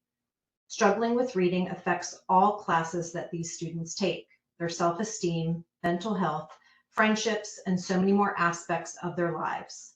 I have heard stories of many adults who struggled to read, and to this very day, they are ashamed and embarrassed by their inability to read and spell. Struggling to read can affect generations of families. 50% of prisoners show signs of dyslexia, and 80% of prisoners are functionally illiterate. Please ensure that the budget is fully funded for reading. The workload of the teachers and special education team is unsustainable at the current staffing. There is a need for additional speech language pathologists, reading specialists, literacy coaches, and special educators. All of these teachers need professional development and structured literacy to improve how they teach reading. Please ensure that all kids learn to read by securing enough educators to provide this basic life-saving skill and ensure they receive training to be more effective reading teachers. Thank you. Thank you for your testimony. Next, we'll hear from Aaron Parker, followed by Brent Levin and Matthew Langsdale.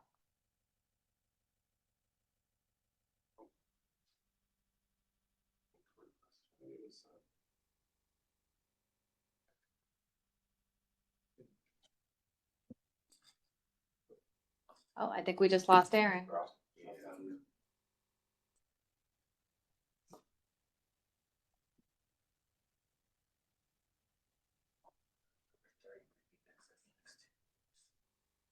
So maybe Ada Clement.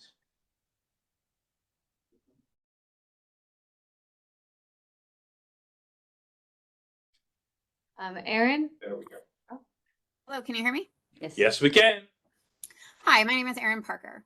Please invest in professional development in the science of reading, increase SLP, reading specialist, literacy coach, and special education positions, add non-teaching positions to alleviate the workload of special educators, avoid increasing class size, and reduce non-public placements. These investments are all designed to alleviate the incredible workload our special educators are facing and improve reading outcomes. Reading is the great equalizer. If you want to close the opportunity gap for underrepresented groups, invest in reading. 85% of learning disabilities are reading disabilities, which means that a large portion of students receiving special education have a reading issue. Early identification of struggling readers and intervention is the key. If the classroom teacher is trained on how to implement supplemental instruction aligned to the principles of the science of reading, students may not need special education. Waiting for students to fail creates unmanageable workloads for special educators and reading specialists when students' needs are not met in general education, which leads to retention issues. Fix reading, and you will increase teacher satisfaction and start to address the recruiting and retention problems we frequently hear about. When we don't use the right teaching methodologies for reading in general education, kids fall behind and wind up in special education. If we train classroom teachers in the science of reading, we should be able to catch students up in general education and prevent students from needing special education and reduce workloads. We also just need bodies. Our special educators, speech language pathologists, and reading specialists are all overworked. More students need their services, and we have less teachers to provide services who have left the profession due to unsustainable workloads. We can't really reduce workloads without more people, so we advocate for increasing staffing in special ed, SLPs, literacy coaches, and reading specialists. That said, we have been unsuccessful in hiring the necessary staffing, even when we do allocate those positions in the budget. Administrators advocated for hiring case managers and non-instructional staff for special education in each elementary school to take the administrative burdens off special educators to focus on teaching. Since we struggle to hire special educators in a tight market, why not invest in other types of staff that could lighten the special educators' load? As we do every year, we advocate for efforts to increase we advocate against efforts to increase class size because it hurts all children and teachers. We must build a system's capacity to serve students within the district and reduce reliance on non-public placements, which are expensive. Please prioritize teacher professional development in the science of reading, SLP, reading specialists, literacy coaches, and special education positions, and non-teaching staff positions to alleviate the workload of special educators. Do not increase class size and reduce the system's reliance on non-public placements by hiring staff to build out the programs within our schools. Thank you for your listening tonight. And thank you for your testimony. Next, we'll hear from Brent Levin, followed by Matthew Langsdale and Aida Clement. Brent is not present. Okay, next we'll hear from Matthew Langsdale, followed by Aida Clement, and Matthew's not present. okay. Next we'll hear from Aida Clement, followed by Diamond Petty and Dave Dittman. Anita is present. Okay, Aida? Hello? Hello. Hi, good evening, Dr. Ball, and good evening, everyone listening. I've been a resident of Howard County for a little over a year, having relocated here over other more affordable counties in the area for the great education system. But unfortunately, I have been slightly disappointed.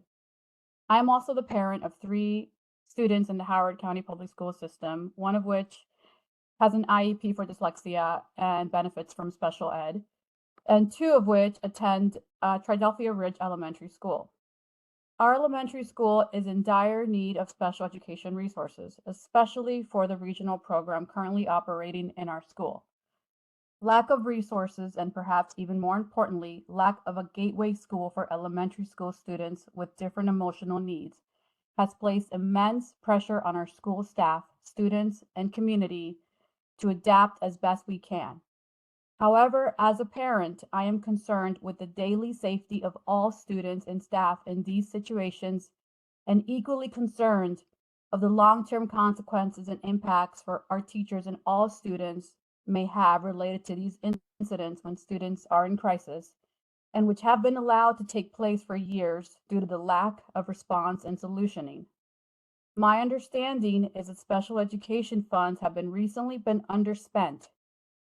So as a resident of this county, my ask is that Firstly, the budget is protected. And secondly, and more importantly, that it's actually spent by investing in recruiting, hiring, training, and incentive strategies in support of special education, especially for the elementary regional program, and a longer term solution such as a gateway school for elementary school students. Thank you for your time today. Thank you for your testimony. Next, we'll hear from Diamond Petty, followed by Dave Dittman and Amanda Hoff. Diamond is not present. Okay, next we'll hear from Dave Dittman, followed by Amanda Hoff. Dave is not present. Okay, next we'll hear from Amanda Hoff, followed by Jamila Sultan and Samantha Lewis. There is Amanda. Can you hear me? Yes, we can. Excellent. Good evening, County Executive Dr. Ball and Chief Executive Officer Gans and members of the Cabinet. We thank you for this opportunity to testify on behalf of the Howard County Tourism Council's FY26 Community Service Partnership Funding Request.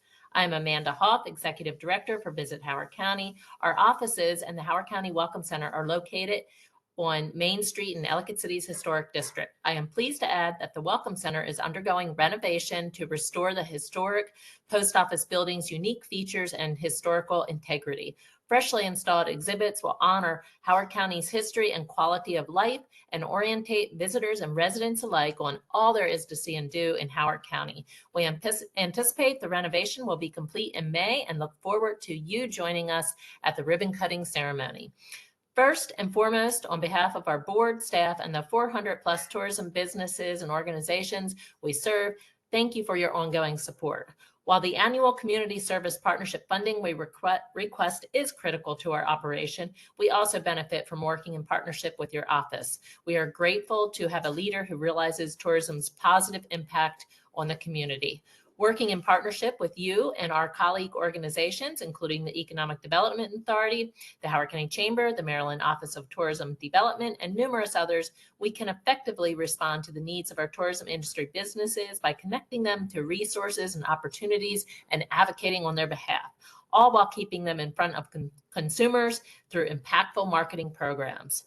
This evening, we ask that you fund our FY26 request. With your support, our organization is uniquely situated to be part of the economic solution by inducing visitor spending in the county. Tourism plays a vital role in Howard County's economic landscape, driving revenue for small businesses such as hotels, restaurants, retail outlets, entertainment venues, cultural attractions, and nonprofit organizations. Funding is essential in promoting our county as a premier destination, attracting visitors, generating increased spending, and ultimately benefiting our local economy. According to the latest tourism economics study for Maryland, tourism spending in Howard County is at its all-time high at $790 million, which is a 7% increase from the previous year, which was also a benchmark.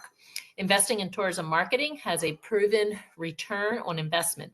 According to the Tourism Economics study, every $1 invested in tourism promotion returns $34 in visitor spending and saves every Maryland household $1,027 in annual taxes. Jurisdictions that invest in tourism promotion experience hotel occupancy growth, higher spending at local businesses, and increased tax revenues that support public services. Conversely, studies show that jurisdictions and states that reduce investment in tourism promotion have both immediate and long-term negative effects. Jurisdictions and states lacking adequate funding have seen declines in visitation and economic benefits, making competing with other tourist destinations difficult. Funding for tourism promotion ensures that Howard County remains competitive with neighboring destinations, thus safeguarding jobs and economic opportunities for residents. We additionally acknowledge the current uncertainty in the economy. While the exact outcomes remain unclear, we anticipate that businesses will require additional support. Drawing on the lessons and experiences from previous economic downturns, such as the 2008 recession and the pandemic, we are preparing to provide the necessary assistance. By applying insights gained from these challenges, we aim to help businesses navigate these turbulent times with resilience and adaptability.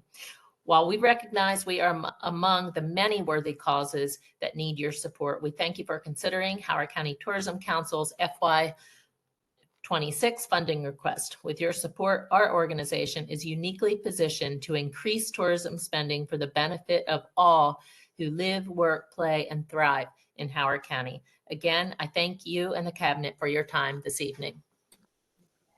Well, thank you, Amanda, and your team for being fantastic partners and helping to grow our economy and ensuring that Howard County is an amazing place to visit and in which to invest. We greatly appreciate not only the great work that you all have been doing, but also just helping to ensure, as we're having this great budget conversation tonight, that we actually have more dollars than we might have had to invest in great quality of life initiatives. You're welcome. Thank you very much. Next, we'll hear from Jamila Sultan, followed by Samantha Lewis and Andrew Stetner. Jamila is not present. Okay, next we'll hear from Samantha Lewis, followed by Andrew Stetner and Sue Geckel. Samantha is not present. Okay, next we'll hear from Andrew Stetner. Is present. Okay. Andrew will be followed by Sue Geckel and Christine Hartzell. Good evening. I'm Andrew Stetner, the president of the Autism Society of Maryland.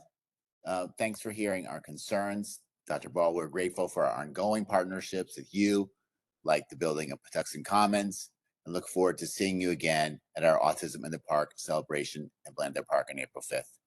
For more than 30 years, we have supported thousands of families in navigating special education in Howard County. Tonight, we are here with an urgent request to support some of the most vulnerable young people in our community, special education students. This school year, the brewing problems in special education have boiled over. We hear from parents every day, as you've heard from others tonight, about problems with schools failing to deliver legally required IEP services.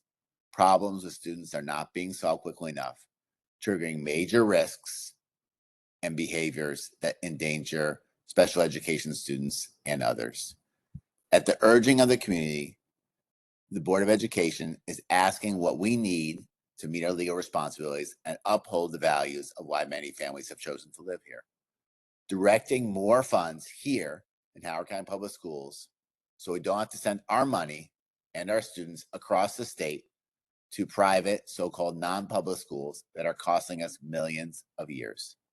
This budget gets us closer to the staffing we need to meet the growing numbers and needs of special education students. It will allow us to create a continuum of services with programs that effectively meet the needs of autistic students and those with other disabilities. It will designate more teachers as case managers who can handle the crushing paperwork of special education so other special educators can focus more in the classroom. We ask for your support. We call on you and the County Council to adopt these budget adjustments to support our increasingly vulnerable school system. Our students deserve adequate resources to thrive, and public schools must receive their fair share. Thank you very much. Thank you very much for your partnership and your testimony. Next, we'll hear from Sue Geckel, followed by Christine Hartzell and Gina Palomero.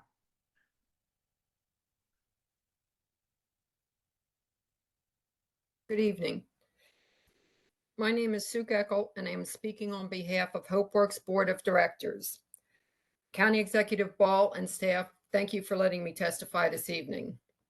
At HopeWorks, our mission is to support and advocate for people in Howard County affected by sexual and intimate partner violence and engage the community in creating the change required for violence prevention.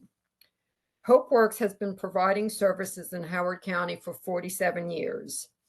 Those services include 24/7 crisis hotline, advocacy case management, emergency shelter, transitional housing, counseling for clients and their families, legal advocacy and representation, hospital accompaniment, lethality assessment, survivor-centered health and wellness programs, and outreach and community education. The demand for HopeWorks services is increasing. We have seen a 30% increase in the volume of hotline calls compared to this time last year, and have already surpassed the number of counseling hours provided in 6 months compared to last year's total. The demand for services is increasing rapidly, yet the federal and state funding situation remains uncertain.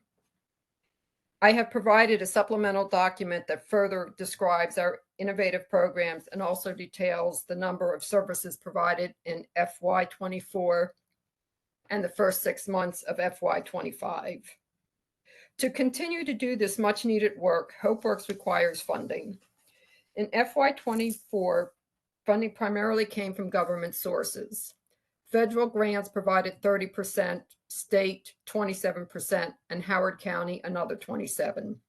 The remaining funds came from private foundations, fundraising, and earned income. Currently, there are 3 federal grants that HopeWorks relies on heavily that are in jeopardy. Grants from the Victims of Crime Act. Maryland may lose $11 million in state supplemented VOCA funds, which directly support legal advocacy and crisis response. Violence Against Women's Act, federal funding requests have been paused, threatening legal aid and protective order services. The Family Violence Prevention and Services Act has an uncertain future at this point, putting our emergency shelter operations at risk. If these federal funds are reduced or eliminated, we need Howard County to provide additional funds to prevent a devastating gap in services for survivors. We are requesting additional county funds to sustain legal services for survivors seeking protective orders and custody support. Expand emergency shelter and housing programs to ensure no survivor is turned away due to lack of space. Strengthen crisis intervention services, responding to the rising number of hotline calls and hospital accompaniments. Continue community education and prevention programs to help prevent violence before it occurs. Even before the federal and state budget uncertainty rose, the HopeWorks Board, Executive Director, and staff recognized that without increased funding, HopeWorks could not accomplish everything that we hope to do. As a result, we formed a capital campaign committee in order to raise additional funds to hire a development and communications director. It's our belief that having an experienced development director on staff would more effectively enable us to find funding from private foundations, businesses, and individual donors. To meet our goal, we have already done several things, including applying for federal foundation grants. We brought back our most popular fundraiser, Hope Bowl, which had been canceled because of COVID.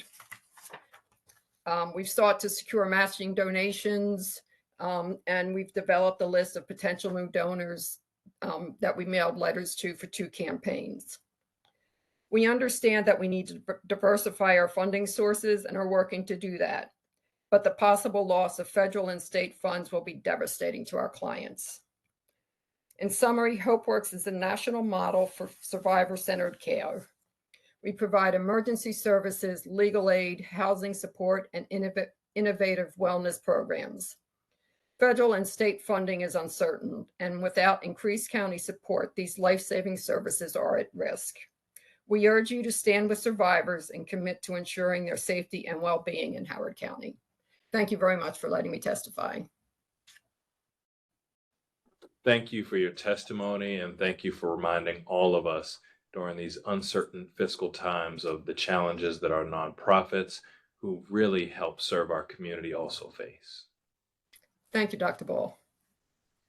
Next, we'll hear from Christine Hartzell, followed by Gina Palermo and Deb Taylor. Hartzell. I'm a professor at the University of Maryland, and I'm speaking today as a private citizen of Howard County. I am speaking, asking you to fully fund the Howard County library system. The library is a place that you can be and be free. There is no charge to be at the library. You don't have to buy a coffee to spend time at the library or use the internet. There's also the opportunity to learn almost anything at the library. You can learn how to write a resume, learn a new language, cook a new dish, or simply envision a different world or a different experience through fiction. And you don't even need to prepare, like research what book you want to check out at the library. I've recently taken to just showing up and grabbing one of the books that they have on display, by Native American authors or women authors or African American authors, and you always find something interesting, something unexpected that you might not have chosen on your own. I know that no one is surprised that a professor would like the library and like books, but the library is about so much more than books. So did you know that you can check out a sewing machine at the library, yard tools, baking pans? You can even check out art to hang on your walls. They have passport services, 3D printers, and book clubs. Book clubs, provide a really great social outlet for a variety of different members of our community. When my mom was in the last stages of her cancer diagnosis, she couldn't do a lot of things, but she could read. And so she joined the book club and she attended and she went and she could talk to people about a book. She didn't have to talk about cancer and all of this hard stuff that was happening in her life. And so I just really think the library is a great resource for everyone in our county, and I hope that you will continue to support the library system. Thank you. Thank you for your testimony. Next, we'll hear from Gina Palermo, followed by Deb Taylor and Marcus Alston. Gina is not present. Okay, next we'll hear from Deb Taylor, followed by Marcus Alston and Allison Hammond. Deb is not present. Okay, next we'll hear from Marcus Alston. She's back. One moment, please. She is back.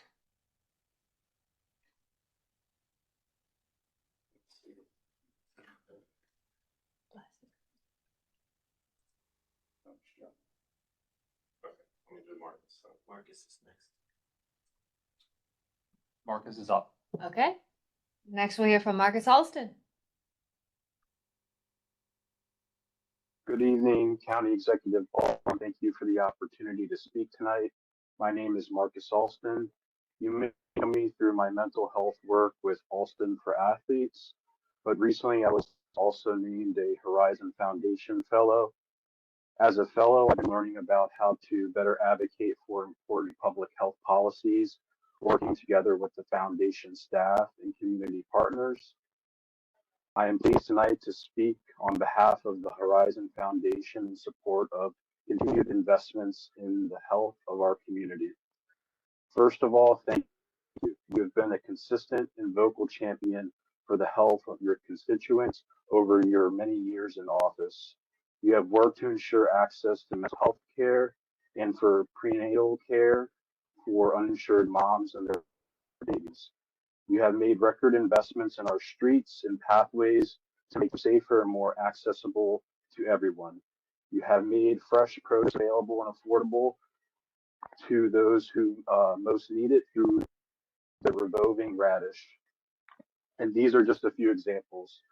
With the threat of budget cuts to many programs at the federal and state levels, we urge you to continue making county investments to improve the public health and to help Howard County thrive.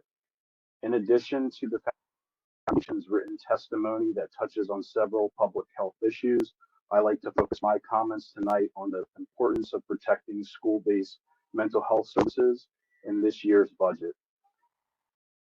We thank you for your partnership with the Horizon Foundation and HCPSS to expand school-based mental health supports, including one-on-one student counseling services to all schools in our community. Thousands of Howard County students have been served through the school-based mental health program since it began, though the work remains to ensure this program is fully and efficiently implemented through all Howard County public schools. The budget crisis at the state level is looming cuts to many programs at the federal level, including Medicaid, and are putting community-based mental health initiatives like this at a risk when mental health needs are at greater than ever.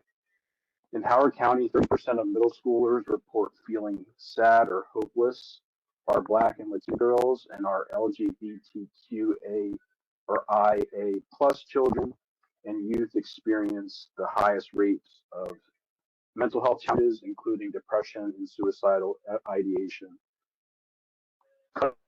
Mental health providers or services for students would be devastating for young people and their families.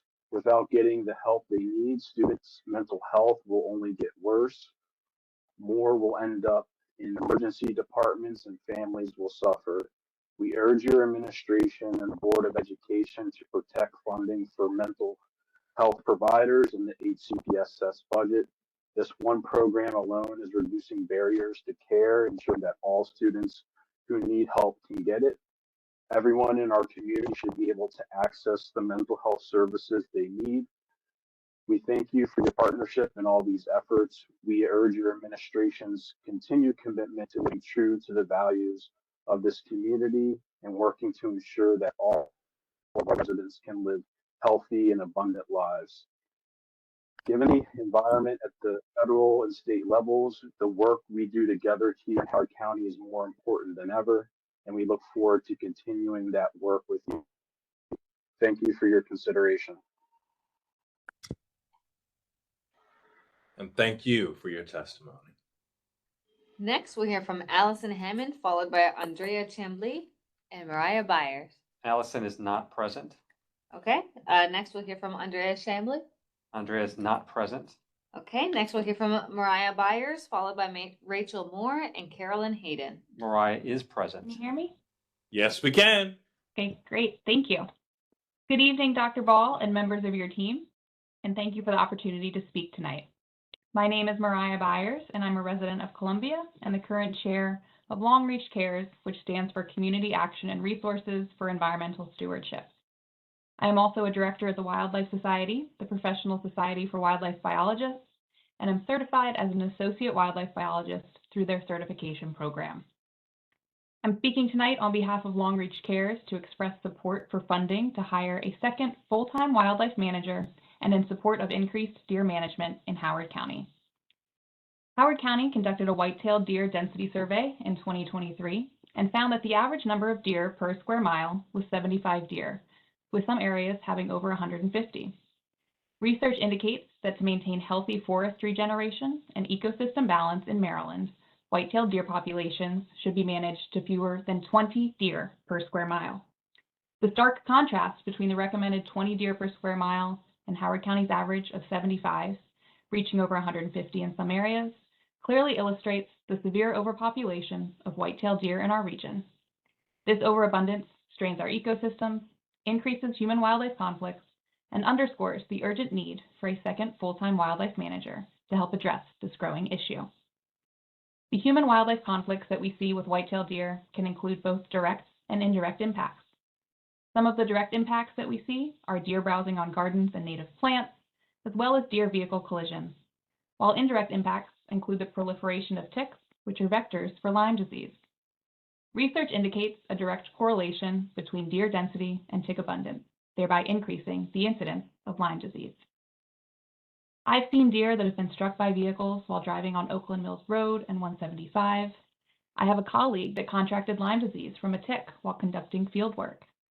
And I'm a passionate gardener and native plant lover, but have struggled to protect my gardens from the deer. And I've tried everything from smelly soaps to fencing to motion-activated sprinklers. My father-in-law has been a Columbia resident for over 30 years and also loves to garden, but he has noticed increasing damage to his plants from deer over the years too.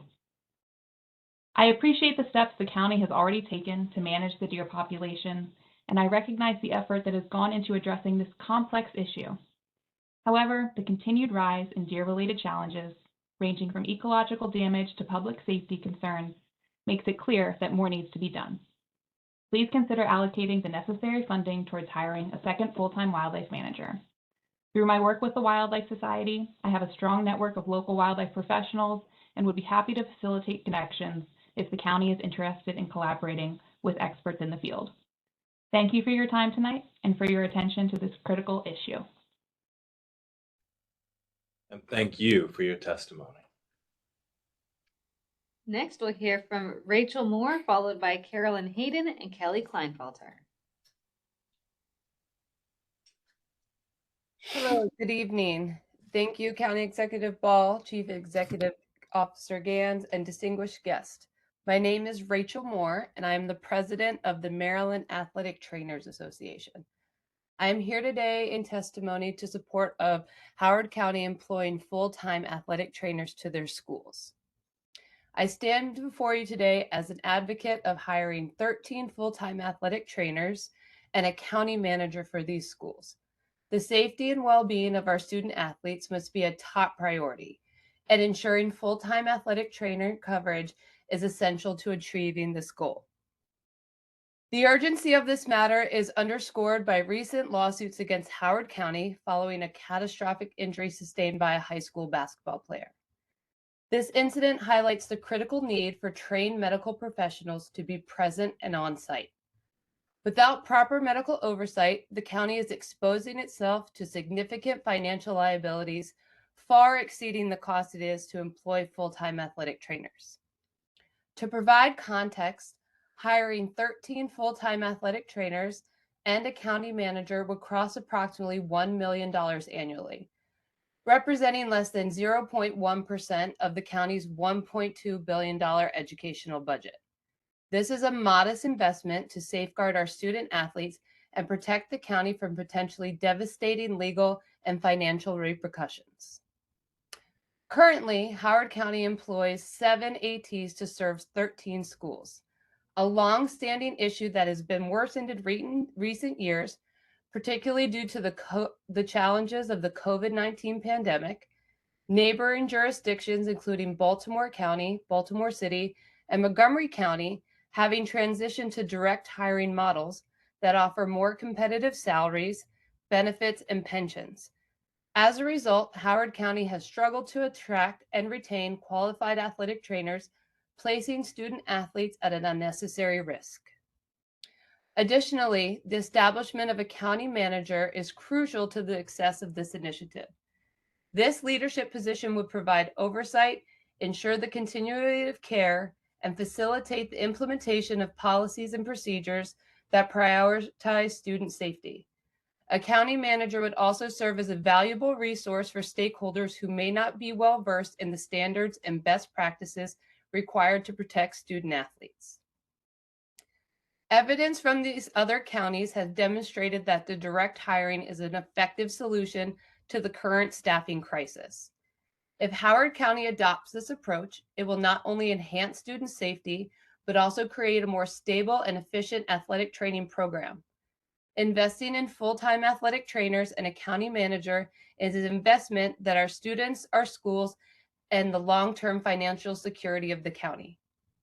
It is imperative that we take a protective rather than a reactive approach to student safety. I urge you to take this decisive action by fully staffing the schools here with dedicated athletic trainers and appointing leadership to oversee this program. The cost of inaction, both financial and ethical, is far too great. Thank you all very much for your time and listening to my testimony this evening. And thank you for your testimony. Next, we'll hear from Carolyn Hayden, followed by Kelly Kleinfelter and Bernard Foster. Carolyn is not present. Okay, next we'll hear from Kelly Kleinfelter. Kelly is present.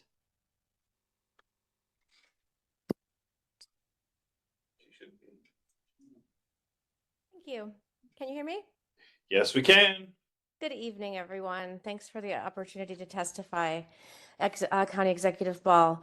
Local government's never been as important in the United States of America as it is today, and I'm so grateful that you and our current Council and Board of Education, people who value democracy, progress, science, and reason, are leading our most valuable institutions in the face of the current federal chaos. So thank you.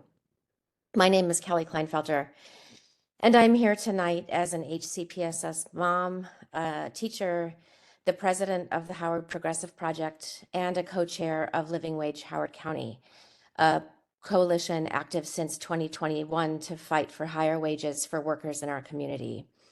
Our member organizations, the Howard County Young Democrats, Columbia Democratic Club, the African American Coalition of Howard County, HCEA, and others, fought successfully in 2021 to raise the county's minimum wage.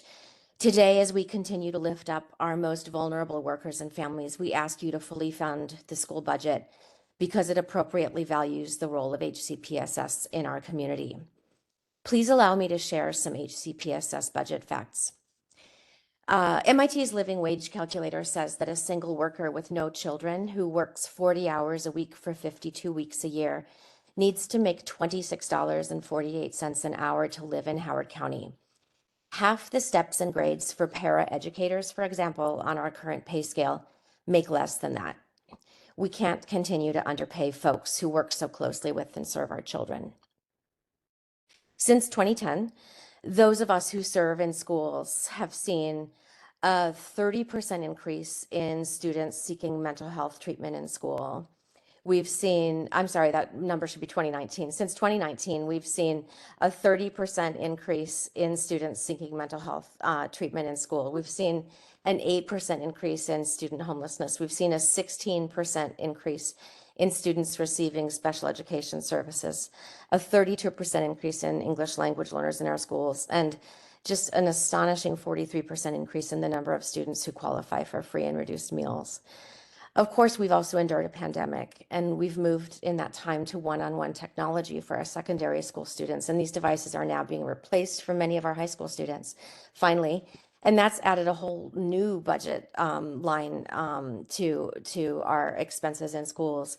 And in that same 2019 to 2025 timeframe, and many other speakers tonight have talked about this, per pupil funding in HCPSS has risen from $13,000 to almost $20,000. And it sounds like a lot, but, and others have mentioned this, adjusted for inflation, using the Bureau of Labor Statistics inflation calculator, that's only an increase of $300 per pupil.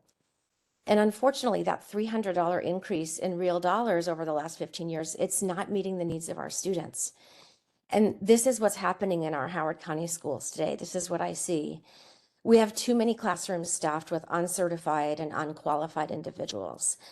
And the problem is we can't retain and attract qualified employees by cutting salaries and adding expectations and removing supports. We have escalating violence as our students' needs go unmet in our schools. We need support personnel to address both root causes and the disorder itself. Our physical plants are crumbling. For example, too many of our schools today don't have enough working toilets on any given day to meet the needs of students and staff. They're broken down either by age or by vandalism. Either way, adequate working toilets should be a bare minimum requirement in our schools, and many of them don't have them.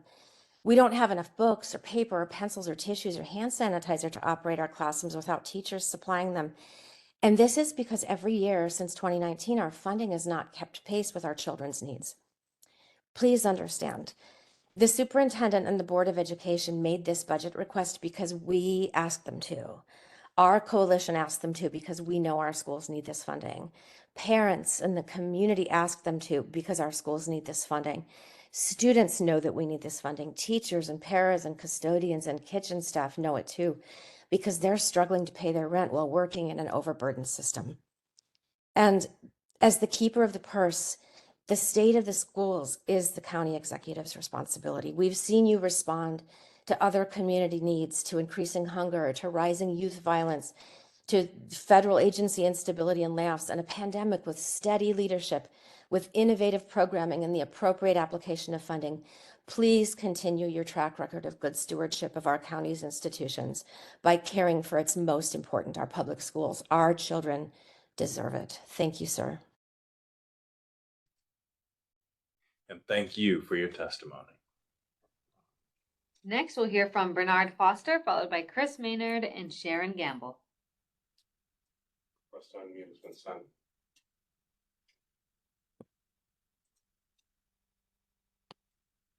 For allowing us to present. I would defer to my Director of Development, Chris Maynard, who's also on to present on Tech House's behalf. Oh, the Turk House guys. What?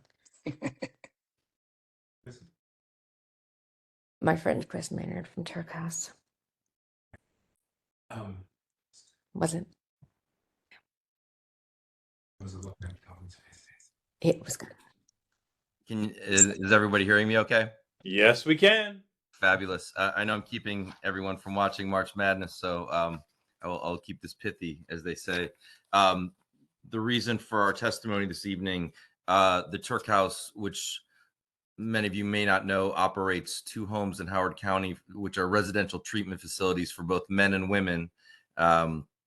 is looking at this tough time, but we're trying to meet the need head on and actually think forward about how to do something that's going to expand workforce development, treatment mentality, if you will, and really enhance what we do to take care of our clients. It's a twofold ask that I'm speaking on tonight. I am a 25-year resident of the county. I have a senior at Centennial High School, and I do work at the Turk House. So I guess I have vested interest in many ways here. The first ask is to use opioid restitution funds that came through all the settlements that I know have been allocated to the county for a project that we're very excited about. It's an agricultural build out, if you will, of the 8 acres we own in Skaggsville Road in Highland. It involves hiring of staff, expansion of our farm area, goats, chickens, gardening. Again, this is hiring of people, jobs, to work with our clients to create the self-sustaining farm. Not only by year 4 will this be something that can work without any other funding, but think of the countless number of folks that will go through, learn a life skill, learn entrepreneurship, and also really come to deal with maybe their demons, if you will, head on with taking on responsibility. So this involves professional folks managing it with our counselors and also our house manager. So this has been thought out and submitted in the proposal. So I know I don't have enough time to go through that proposal, but I just want to speak on the benefits that, an environment of care matters. And what we plan to do is not only good for the county and our clients, but really, there's just many benefits to all involved. The second ask is from the council budget. The house we own is fabulous, and we've greatly appreciated the money you've given us to get it up to code with roof and other needed repairs. However, there's more that needs to be done to create a living environment on this 8 acres that could sustain this kind of project. We've had a professional consultant look at it, and a $1.4 million upgrade to the property over 2 years would be something we'd like to respectfully ask you to consider as we also approach this era where we don't know where mental health, opioid use, alcohol, with all the uncertainty in the economy, they're only going to be hitting us harder. And so we have to be able to really help our clients not only eradicate this disease, but also have a workforce development piece and a home that's worthy of them. So I give back my time, and I thank you for your consideration. Thank you for your testimony. Next, we'll hear from Sharon Gamble, followed by Anna West and Allison Smith. Sharon is not present. Okay, Sharon marks our 50th resident who has signed up to testify tonight. We still have roughly 25 to 30 people left. So please be prepared to testify as we call your name, and please feel free to send us testimony via email at budgettestimony@howardcountymd.gov. With that, next we'll hear from Anna West, followed by Allison Smith. Anna is not present. Okay. Next we'll hear from Allison Smith, followed by Kim Waters. Allison is present.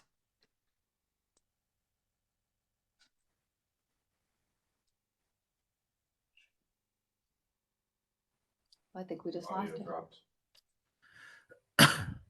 Stand by, we have an audio issue.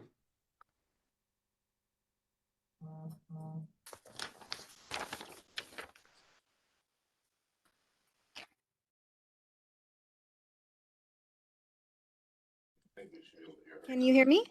Yes, we can. Ah, thank you. Okay. Thank you so much. Thank you, Dr. Ball, and the Howard County Public School System leadership, and the brave young women who provided advocacy for the dignity of women in our community earlier. I'm very proud of you all. After hearing the news today about the impending changes for the Department of Education, it is clear for all of us that we need to work even harder to provide essential educational services to our community with a budget that is strong enough to weather these dramatic losses. I am Allison Smith, the Executive Director of AOK Mentoring and Tutoring. AOK Mentoring and Tutoring has been serving Howard County's children for 21 years, providing free mentoring and tutoring in our public schools as the official tutoring and mentoring partner to the Howard County public school system.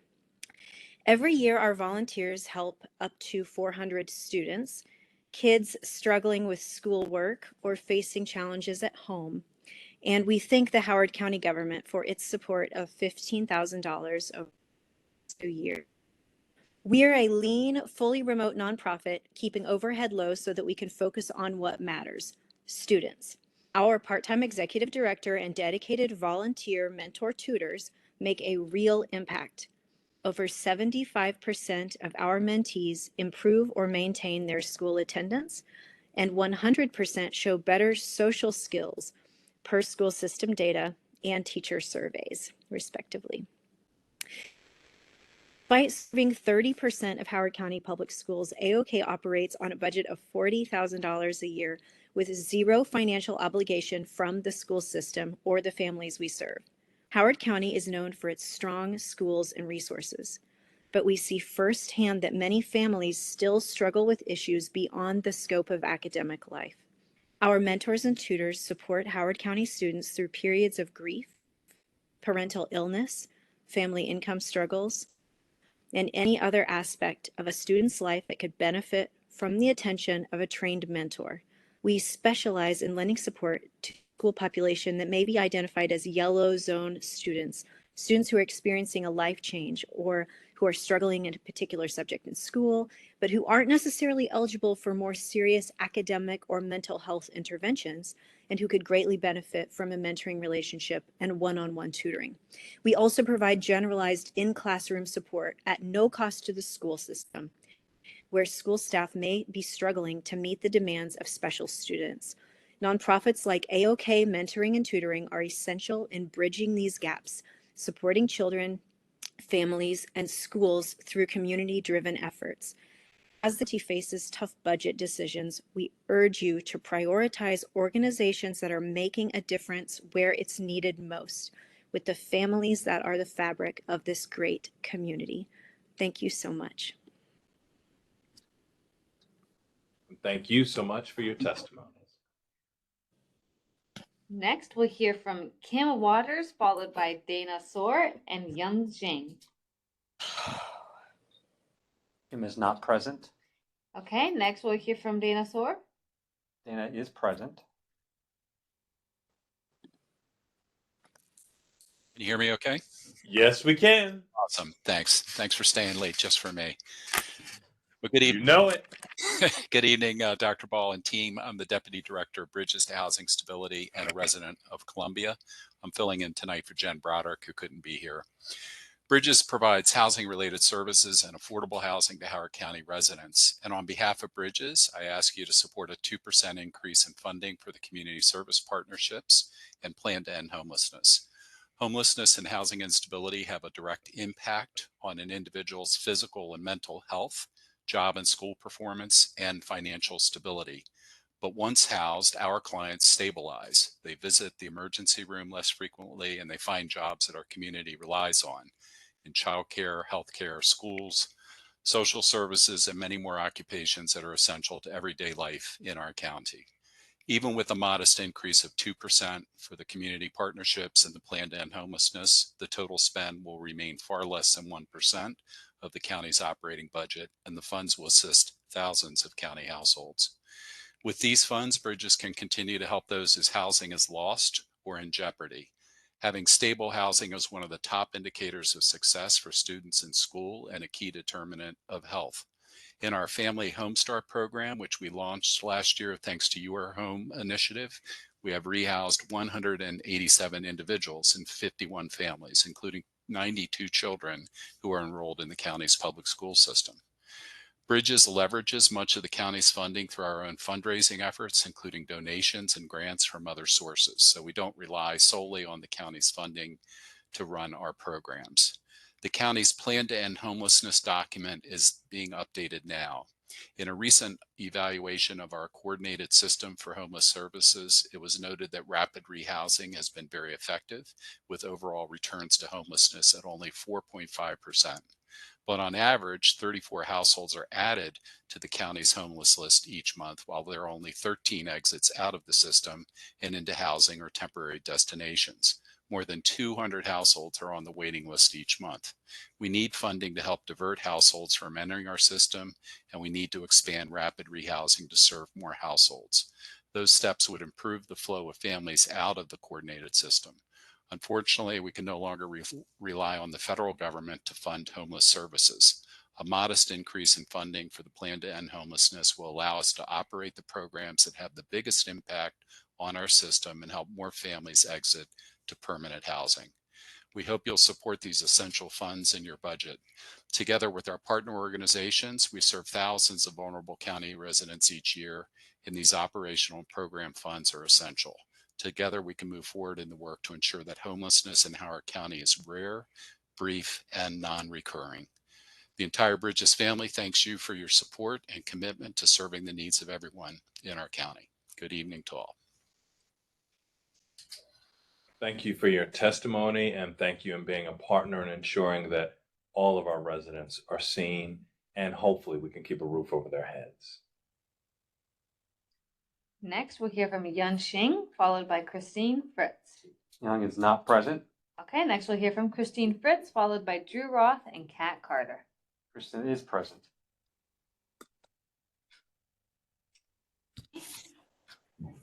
Hello. Hi, good evening. My name is Christine Fritz. I have 4 children. One is a Howard County Public School graduate, 2 Centennial High School students, and 1 Burley Manor Middle School 6th grader. And I'm also a member of the Centennial Boosters Board. I am talking tonight to request that you prioritize the portion of the Howard County Public Schools proposed budget that ensures full-time athletic trainers at all high schools. At high school orientation this past fall, the principal said that her top priority is to ensure that students arrive safely to school, are safe while at school, and return home safely each school day. Once students are safely in the school building, then they're able to learn and truly take advantage of all educational resources that the school system offers. This really hit home for me, and I know that the Board of Education and County Council have invested money and effort to implement many measures to keep students safe during the school day, such as the SROs at the high schools and locking the school building front doors and cameras before allowing entry. This focus on making student safety the top priority must extend to after-school sports and activities also. Athletics are an important aspect of a well-rounded education. Sports provide the opportunity for these students to have fun, meet new friends, learn how to be part of a team, and many other social skills. However, we first need assurance that the students will be safe while participating in athletics. We need trained professionals present on site to assist with their minor and more serious injuries that can occur when participating in sports. I have personally witnessed sporting situations where there is no athletic trainer on site due to the budget cuts, and parents, spectators, and coaches look around for a medical professional in the stands to assist the injured athlete. It is unfair to expect parents, teachers, and school staff to know how to best handle all medical emergencies. Last fall, when there was no trainer present, an obstetrician and a general hospitalist doctor had to assist a student during a soccer game with a fractured hip until the EMTs arrived, which was at least a half an hour after the injury occurred. We need the expertise of a professional athletic trainer who is familiar with their assigned high school and will serve as an expert and point person to handle any medical sports emergencies and ensure that the students receive the best care as smoothly as quickly as possible.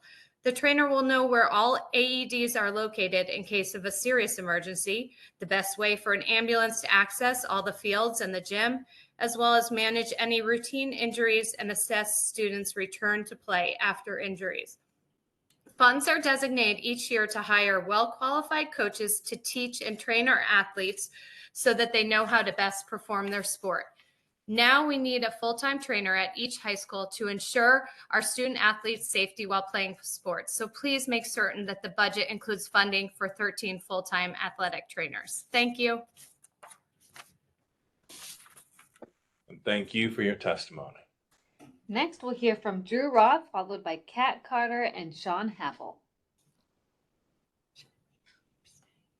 Elkridge here. Can you hear me? Yes, we can.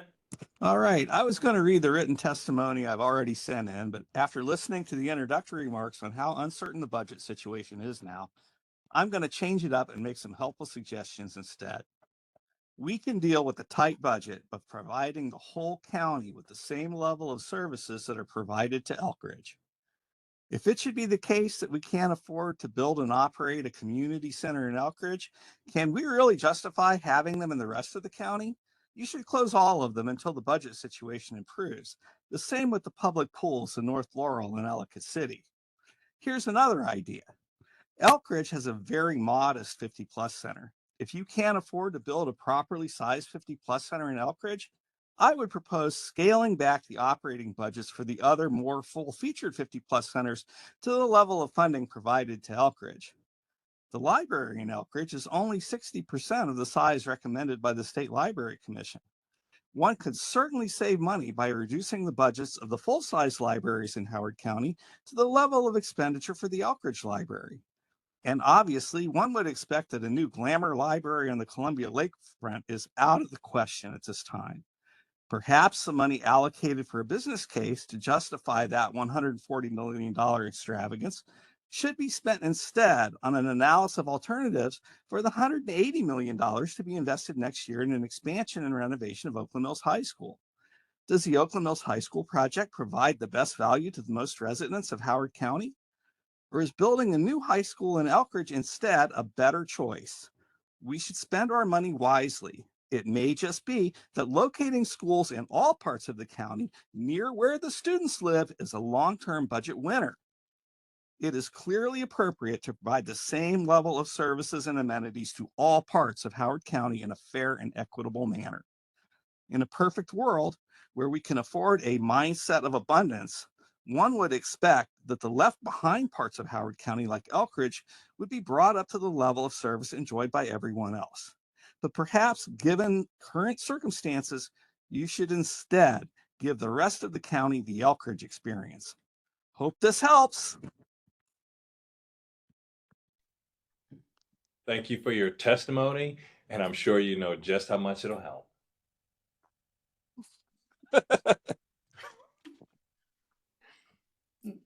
Next, we'll hear from Kat Carter, followed by Sean Happel and Donald Suzaki.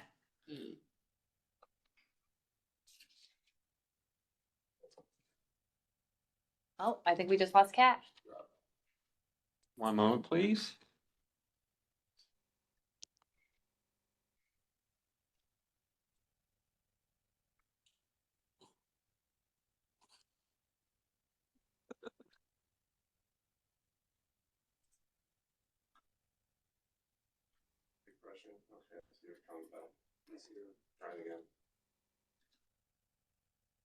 Sending another request to unmute. Can you hear me now? Yes, we can. All right, perfect. Just a second, let me line it up. All right, ready to go. Good evening, County Executive Calvin Ball. My name is Kat Carter. I have lived in Howard County for 17 years, raising my 5 children. Like many families, we moved here for the public schools. My children have diverse needs. Some are student athletes, some participate in GT enrichment programs, and some receive special education services. Over the years, I have witnessed significant changes and a decline in our school's ability to meet students' needs due to a lack of investment from elected officials. Our schools are the #1 economic driver of Howard County, yet they are not receiving the necessary support. I serve as the VP of Issues for the PTA Council of Howard County, representing over 10,000 members who advocate for the needs of more than 57,000 students. Tonight, I am speaking on behalf of PTAC to emphasize the urgent need for greater investment in our schools. We want to thank Superintendent Barnes and the school board for developing a transparent and thoughtful budget. This proposal should come as no surprise. It reflects countless hours of collaboration among teachers, administrators, parents, students, and community members who engaged with HCPS leadership to advocate for our school's needs. It also aligns with many priorities identified by PTA members across Howard County in our own internal surveys. The superintendent's team met with us during the development phase. It is clear that the community input helped shape this budget. We also appreciate the school staff who shared the operating budget presentation and updated PTA delegates on the capital budget criterion work group. Parents value the opportunity to have their questions answered directly and be engaged, as they have been, in the budget process. County officials must prioritize the needs of our schools. While the total amount of spending on schools climbs every year, so does inflation. FY25 per pupil spending is only 2% higher than 2010 levels when adjusted for inflation. Meanwhile, the proportion of county funding dedicated to public schools has dropped by 2 percentage points over the past 3 budget cycles.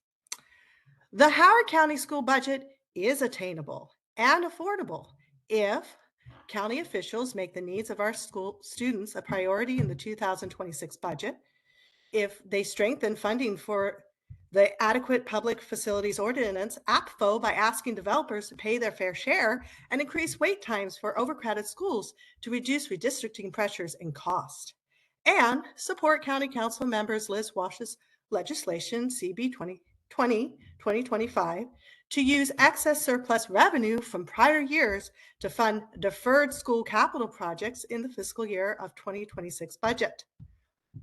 There remains a long list of critical priorities that remain unfunded, and parents are wanting to see change. The lasting effects of past budget cuts continue to impact students and staff. These gaps hinder our school's ability to provide the high-quality education our community expects and our children deserve. HCPSS has clearly demonstrated its urgent and legitimate needs. A larger funding request to the county executive and county council is not only justified, it is necessary to ensure our schools can meet the demands of a growing and diverse student population. Investing in education is an investment in the future of Howard County. Thank you for your time. And thank you for your testimony.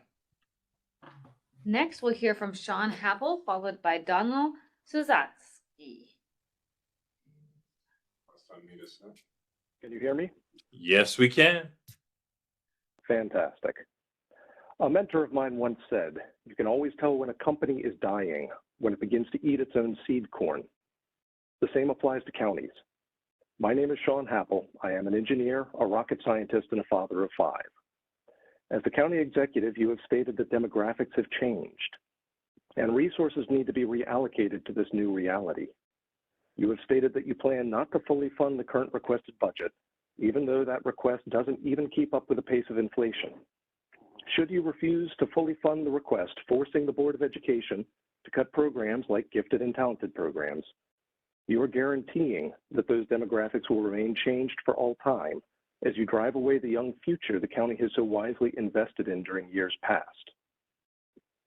When I was a child, as the son of a military service member, I lived in 5 states during my elementary school years, including a different county here in Maryland.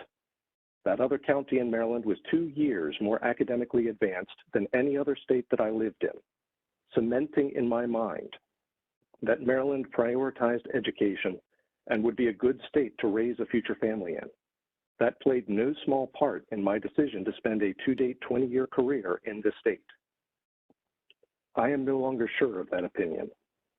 My wife and I were warned by colleagues prior to moving to this county 5 years ago of the slow trimming away of the educational system, warnings that we now echo to other families our age.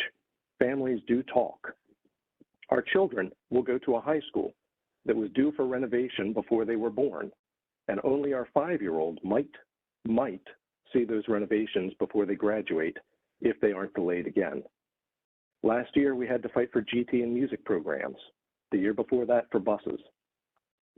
At one of my daughter's evening activities, I overheard 2 Howard County teachers discussing where they planned to move and whether they would remain in education at all. Educators are not blind.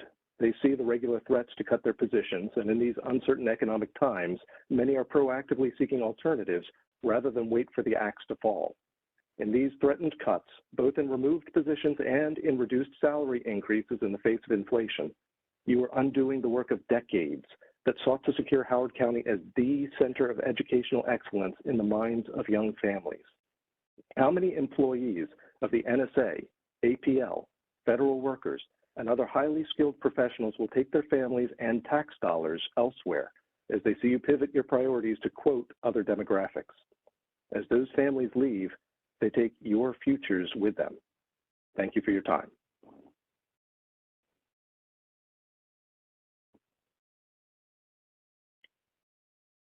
And thank you for your testimony. Next, we hear from Donald Sosowski, followed by Allura Morris. Donna's not present. Okay, next we'll hear from Allura Morris, followed by Jackie Yang. Laura's not present. Okay, next we'll hear from Jackie Yang, followed by Dr. Corianne Happel. Jackie is present. Press unmute, son. Well, apparently. Jackie? County Executive Ball, Ms. Cabela and Dr. Sun, Ms. Gantz. I'm testifying this evening on behalf of the Housing Affordability Coalition. Thank you for this opportunity to update our December testimony as you develop your FY26 budget proposals. Here are our requests. Ensure sufficient funding to continue the newly created Family Home Start Assistance Program that supported 92 HCPSS students in 51 families in the rental subsidy program that's helping to keep 50 Howard County Community College students stably housed and financially more secure. Also, please ensure that there are adequate FY26 resources to keep the Banneker Fire Station and the new library projects moving forward. Until these projects come to fruition, the county's commitment to create these 417 tax credit units in downtown Columbia, which the DRRA specifies, remains only an unfulfilled aspiration. In line with all other county departments, fund homeless services from general funds, not community renewal funds. The $1 million plus dollars now going to pay staff significantly constrains the department's ability to more fully meet our community's housing needs. That $1 million will go a long way in helping the county respond to the fallout from federal job slashing that we're already seeing with increased requests for rent assistance, eviction prevention, and foreclosure prevention for homeowners. According to the Spending Affordability Advisory Committee's FY 2026 report, promoting growth development is a key to the county's sustainable future. The report goes on to say that if the county is to prosper, it must remain attractive and accessible to the working age groups who wish to live and invest in the community, and further notes that without a commitment to implementing the aspirations of the new 20-year HOCO by Design general plan, affordable housing for young families and the missing middle workforce will not materialize. In our December testimony, the coalition shared that we had developed a proposal that with a minimal annual county funding commitment can provide long-term sustainability of a robust Housing Opportunities Trust Fund. The trust fund is critical to achieving the general plan new housing development goals. We're grateful to Chief of Staff Cabellin and her team that are investigating how such a bond funding approach used successfully in other jurisdictions can be implemented in Howard County. And we're pleased to see that the bond funding is included in the just released recommendations of the HOCO by Design Affordable Housing Work Group. Ideally, the bond funding mechanism and process can be figured out and initiated within the next several months, thereby enabling a FY26 solicitation and subsequent awards. If it's determined, however, that such a mechanism will not be initiated, the coalition reiterates our request for $10 million in FY26 funding to ensure the trust can contribute to provide, one, gap and other support to keep development projects coming into or moving through the pipeline, and two, the programmatic funding that's assisted thus far with new program initiatives to expand housing opportunities. Dr. Ball, We know that these are economically, socially, and politically challenging times for our state and our county, and that these challenges require of our leaders decisions within a landscape of uncertainty. We know you are thoughtfully considering how to balance current community essential needs with investments necessary to ensure the county's long-term economic sustainability. As always, my coalition colleagues and I stand ready to assist you, your staff, and the community in any way we can. Thank you very much. And thank you very much for your testimony and your partnership in ensuring that everyone, especially those who are most likely to fall between the cracks, is seen, is heard, is valued, and is supported. Thank you. Next, we'll hear from Dr. Corianne Happel, followed by Shen Zhao and Jennifer Wood. First unmute, Sen. Dr. Green Happel, board certified pediatrician to advocate for a fully funded Howard County public school system budget. A fully funded budget tells our children, you are important, you are our future. In Howard County, we have a vision of educational excellence. Families relocate here for that excellence. We need money to maintain this vision. My family enjoys playing Jenga, a block tower game that requires you to take a block out of the base of the structure and place it on the top until the tower finally tips over. Imagine that block tower is our vision of Howard County as a sanctuary of educational excellence. Each year, the county cuts another block from the foundation of the tower and hopes not to topple the vision. Last year, we cut teacher-to-student ratios, leading to higher class sizes at both the middle and high school levels. Yet we know larger class sizes are associated with poorer student outcomes. The year before that, we cut school bus service to thousands of children, and yet now we have concerns about absenteeism and tardiness. Longtime Howard County residents describe the continuing trend of cutting services to our kindergarten through 12th graders. When does it stop? We know that the game ends when the tower topples over, when Howard County becomes a mediocre school district, when families who can move away because of lackluster school programs or choose to enroll their children in private schools, when children who could have thrived and succeeded don't. As the daughter of immigrant parents and the first generation in my family to be born in the United States, I can speak to the vision many immigrant families have for their children to receive an excellent education, to have better opportunities than they did. While many immigrants have historically struggled to speak out on issues they feel strongly about, with recent federal changes, even more are scared to speak out. You may not receive hundreds of testimonies from immigrant families asking you to fully fund that proposed Howard County public school system budget, but many are worried that if you do not fully fund that budget, the same programs that they care so much about are going to be cut. Our diverse immigrant population is a core part of Howard County. We need to hear their voices too. In a recent letter to the Board of Education, Dr. Ball, you asked about why the school system is increasing school bus service after having cut school bus service 2 years ago. The Board of Education voted to re-expand service to levels similar to those prior to cuts for child safety and to promote educational excellence and equity. I served on that policy review committee. The mileage definition changed to allow for use of automated software that decreases staff time at the Office of Student Transportation to allow for fewer employees in an office that has been historically understaffed. Yet it is notable that because of these changed definitions, some homes that had service 2 years ago at the middle and high school levels will still not receive service. Prior to the cuts, no public hearing or formal request for public input had been made. Tardy rates almost doubled for children who lost school bus service compared to their peers. Cutting services like access to school buses harms children.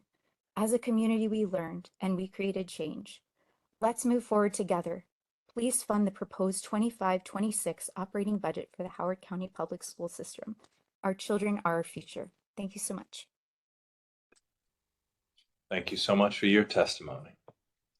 Next, we'll hear from Shen Zhao, followed by Jennifer Wood and Matt Wilhite. Request unmute, Sen. Can you hear me? Yes, we can. Hi, good evening. My name is Shen Zhao, a mother of 2 boys, both on the autism spectrum. I'm here tonight to advocate for fully funding special education in the FY 2026 operating budget. As my older son transitioned from pre-K to kindergarten this year, I witnessed how overwhelmed our special education system is. Case managers are stretched across multiple grade levels, juggling caseloads far beyond what's manageable. Our hardworking teachers are burning out, some even leaving their positions, creating vacancies that are difficult to fill. For too long, special education in our county has been underfunded. Teachers are stretched impossibly thin. Students are missing services. Communication with parents is inconsistent. Legal cost keeps rising, draining resources that should be spent in classrooms. Special education is in crisis, and the time to fix it is now. The elementary school administrators have suggested we need a dedicated special educator per grade level K through 5, as well as increased support staff and non-instructional team leaders. These are all reflected in the Board of Education budget. The budget is about meeting the legal requirements of IDEA and ensuring fairness. Underfunding might give the delusion of saving money, but in reality, it creates distrust, leads to disputes and lawsuits, and eventually expensive non-public placements with transportation costs.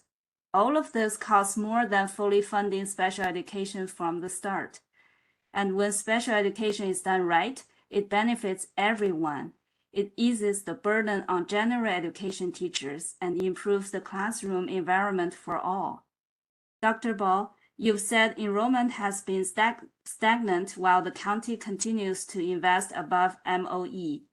But we need to look deeper. While total enrollment has held steady, the proportion of special education students has grown from 9.9% in 2018 to 12.3% in 2023. This is a statewide trend, and it means the cost of meeting students' needs is rising. MOE doesn't reflect that reality. It also doesn't account for inflation, so it's not a reliable indicator of sustained support. Additionally, HCPS's share of the county's general fund has declined from 52.6% in 2021 to 46.2% in 2025. That reflects shifting priorities, and it's time to put education back at the top.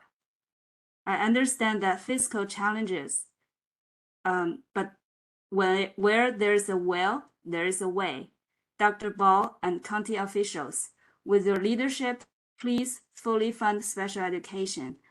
Our 7,000 plus most vulnerable students are counting on you. Thank you. And thank you for your testimony. Next, we'll hear from Jennifer Wood, followed by Matt Woolhite and Catherine Oho. Request to unmute has been sent. Oh, Stand by. Did you get the rest of?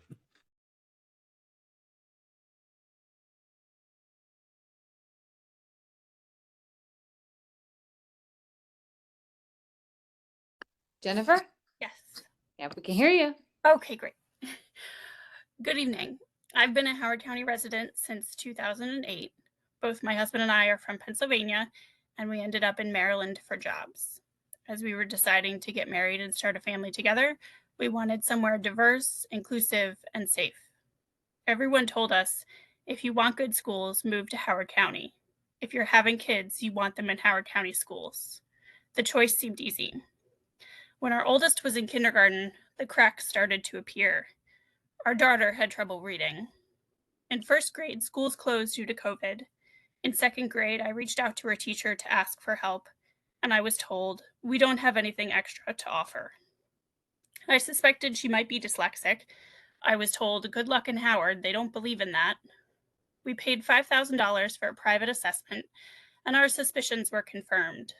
We then paid $75 per hour for specialized tutoring twice a week. After we finally got an IEP, a staff member made an offhand comment that we never would have gotten it without that private assessment. Luckily, there was exactly one special educator in her building who was trained in Orton Gillingham. Our daughter can read today only because her parents could afford it and they were persistent. You may hear the story of my daughter and think it's an example of how the school system failed, but it's not the teachers or schools who failed her. I share the story to highlight how the system needs more support to provide what the children of Howard County need.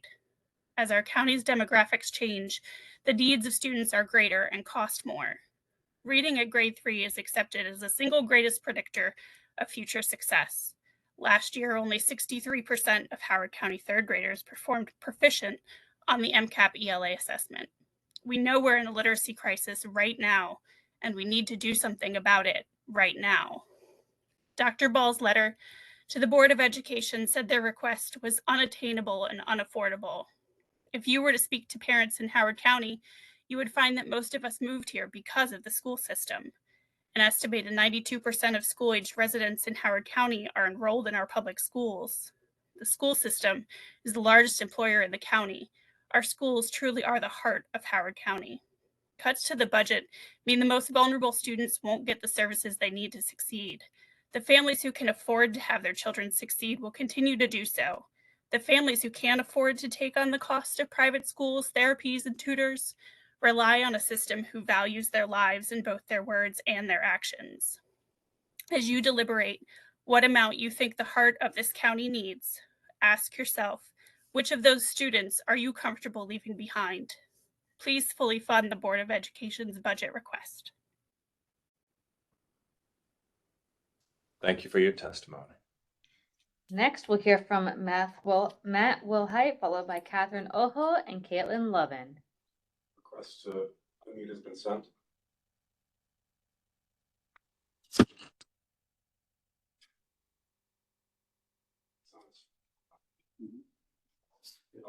Yep. Hello? Hello. Oh, there we go. Okay. Good evening, Executive Ball and staff. I'm calling obviously because I want to talk about the next budget. And, I'm so excited to hear from the students and the organizations and the everyday taxpayer like me, who some, like I, pay a lot in taxes for this county. And I appreciate everybody's interest and organizations and feeling like every item they have is important. And pools and parks and libraries are important. But in my opinion, the most needed thing are public safety, education, and infrastructure. And frankly, I send my kids to school every day, and the number one thing I moved here for, or brought my kids to the schools here in Howard County for, was their education. But every day I send them away from my care, I worry about them. And why do I worry about them? Because I don't think Howard County takes public safety in our schools serious at all. It is a joke of what security or lack of security is in our schools. I mean, let's face it. I was in a classroom just the other day, and there's 5 doors to this teacher's classroom. 5 doors.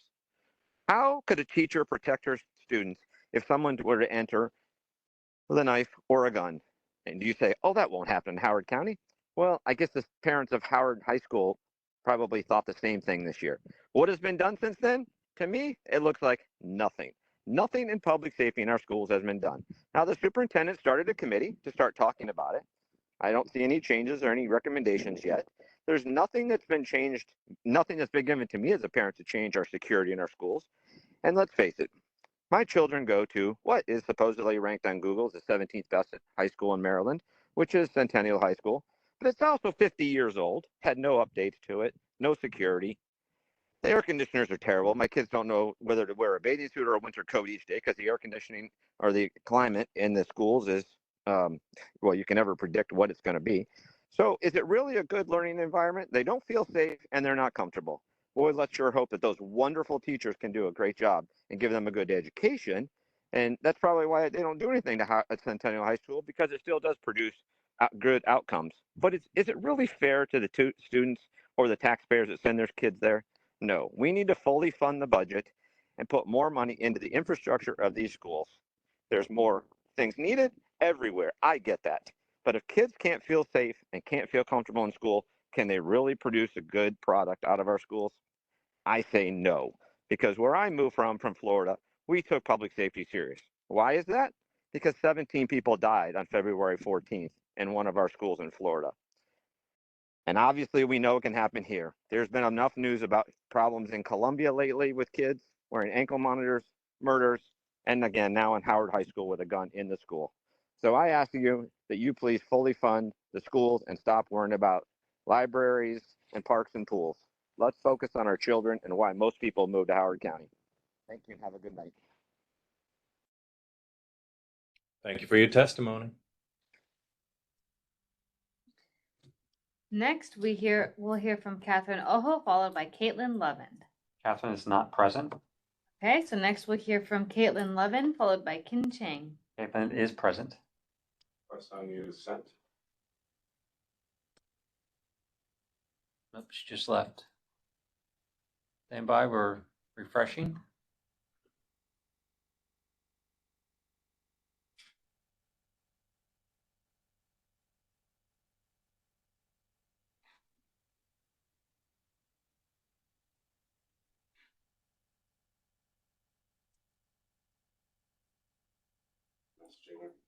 Okay, still no audio. Okay, we will circle back to Caitlin. Next, we'll hear from King Chen, followed by Sharon Boyce. King is present. Okay, request unmute is sent.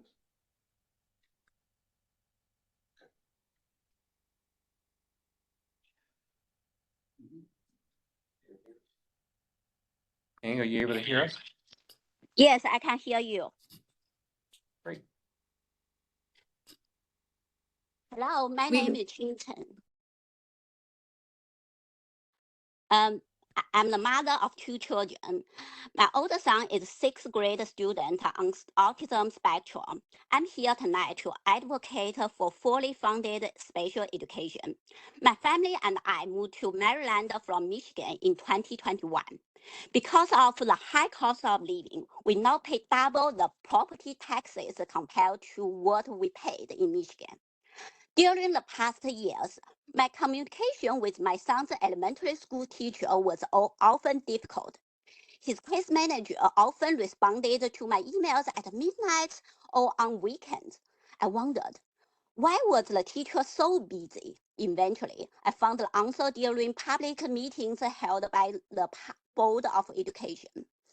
Elementary school principals reported that many special education teachers are burning out due to an increasing number of students with special needs. There are current 114 vacancies in special education, and as a result, an average of 34 students cannot receive reading intervention daily in 26 elementary schools. The teacher shortage has also led to an increase in out-of-school suspensions, which has was quadrupled since the pandemic. Then, special education students are now 4 times more likely to be suspended compared to their peers without an IEP. I want to share a personal story that highlights this crisis. One evening during dinner last winter, my son looked at me and said, "Mom, I want to earn a high school diploma so I can become a policeman when I grow up." I cried. I know how difficult it will be for him to achieve that dream without adequate support, without necessary resources. It's almost impossible for him to gain the essential knowledges. In Howard County, only about 40% students with autism are on the diploma track at high schools, compared to 62% in Montgomery County. The shortage of special education resources is severely limiting the future of so many children. Dr. Ball, please allocate more funding to public schools. Increase the investment in special education will not only help address this crisis, but also give more children the opportunity to achieve their dreams. Thank you. Thank you for your heartfelt testimony. We're going to go back to Caitlin Lovin, followed by Sharon Boyce. Yes, we can. Hello, County Executive Ball. My name is Caitlin Lovin, and I am one of the 7 athletic trainers for Howard County, as well as an alum of this county. I'm here to testify regarding the athletic trainer situation for Howard County. 15 years ago, Howard County had athletic trainers for all of its high schools. Unfortunately, like everything else in the medical world, times have changed, and Howard County has not responded to the athletic trainer changes, and as a result, the standard of having athletic trainers at all high schools has not been upheld. Views on the importance of athletic trainers have evolved, and with increasing concern about safety and liability. The county has not taken the steps to adapt. Instead, coaches and administrators with extremely limited and basic first aid training are being forced to take on medical responsibilities, opening the door for liability. Due to the current recently announced lawsuit that's pending, athletic directors have indicated that without an athletic trainer, they will be calling EMS for injuries to provide the athlete with help and decrease their liability. This will result in unnecessary EMS calls, as athletic trainers would be able to determine which injuries need to go to the ER via EMS or by the parents. The unnecessary EMS calls will waste taxpayer money, possibly inconvenience surrounding counties who may have to dispatch their EMS units if Howard County doesn't have one available for these unnecessary calls, and increased healthcare costs for families, which many probably can't afford. During a recent basketball game, I had a parent experience a medical emergency similar to that of the Hammond incident. Thankfully, I was present to provide immediate medical care, and an EMS unit was able to arrive quickly. Without my presence, I am greatly concerned that the outcome could have been comparable to that of Hammond. While administering care, I had to stop somebody from starting CPR as it was inappropriate, contraindicated, and ultimately could have made the situation worse. Without athletic trainers, inappropriate care is being provided to our student athletes, and untrained individuals are administering care that they shouldn't be, both of which have the potential of being a liability nightmare. Weekend sports tournaments prioritize the hiring of athletic trainers for their events and can spend thousands of dollars per weekend to ensure athlete safety and reduce liability, the cost being 5 to 10+% of their revenue. In contrast, Howard County struggles to allocate less than 0.1% of its billion plus dollar budget for the same purposes. Tournament directors prioritize safety and liability as they understand the potential devastating effects of not having athletic trainers. Howard County should have the same priorities.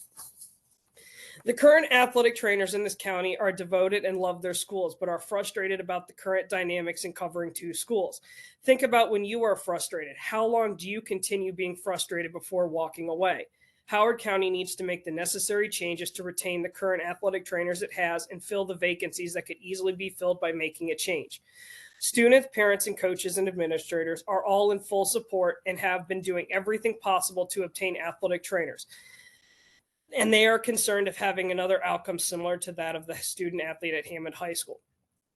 And now they need your help. The best way to show that steps are being taken to prevent the similar situation from ever happening again is by making changes, and that change being to ensure that the county has 13 athletic trainers, as there is no comparative alternative. As much as everybody wants to think athletics and education are separate, athletics is part of the educational system, and some athletic needs can't be pushed aside just because they don't directly affect education. Until 13 athletic trainers are available, this is a topic that is going to continually come up, especially since surrounding counties are making the necessary changes to ensure that their schools are fully staffed. The time to address this issue is now, before it's too late. Thank you. Thank you for all that you do for our children, our scholar athletes, our families, and our educators, and thank you for your testimony. Next, we'll hear from Sharon Boyce, followed by Joel Hurwitz and Laura Wisely. Everybody's request has been. Oh, we just lost Sharon. Stand by, refreshing.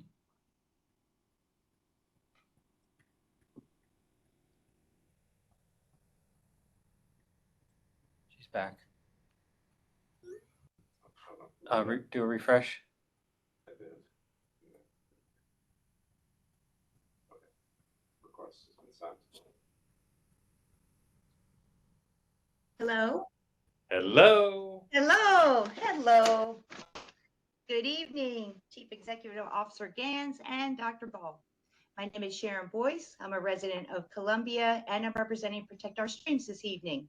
Thank you for this opportunity. Howard County's natural native stream corridors and stream ecosystems are invaluable, irreplaceable, and finite. These ecosystems are complex, biodiverse, and uniquely individual. They're threatened habitats and quickly beginning to vanish with our permission and perhaps unintentional blessing.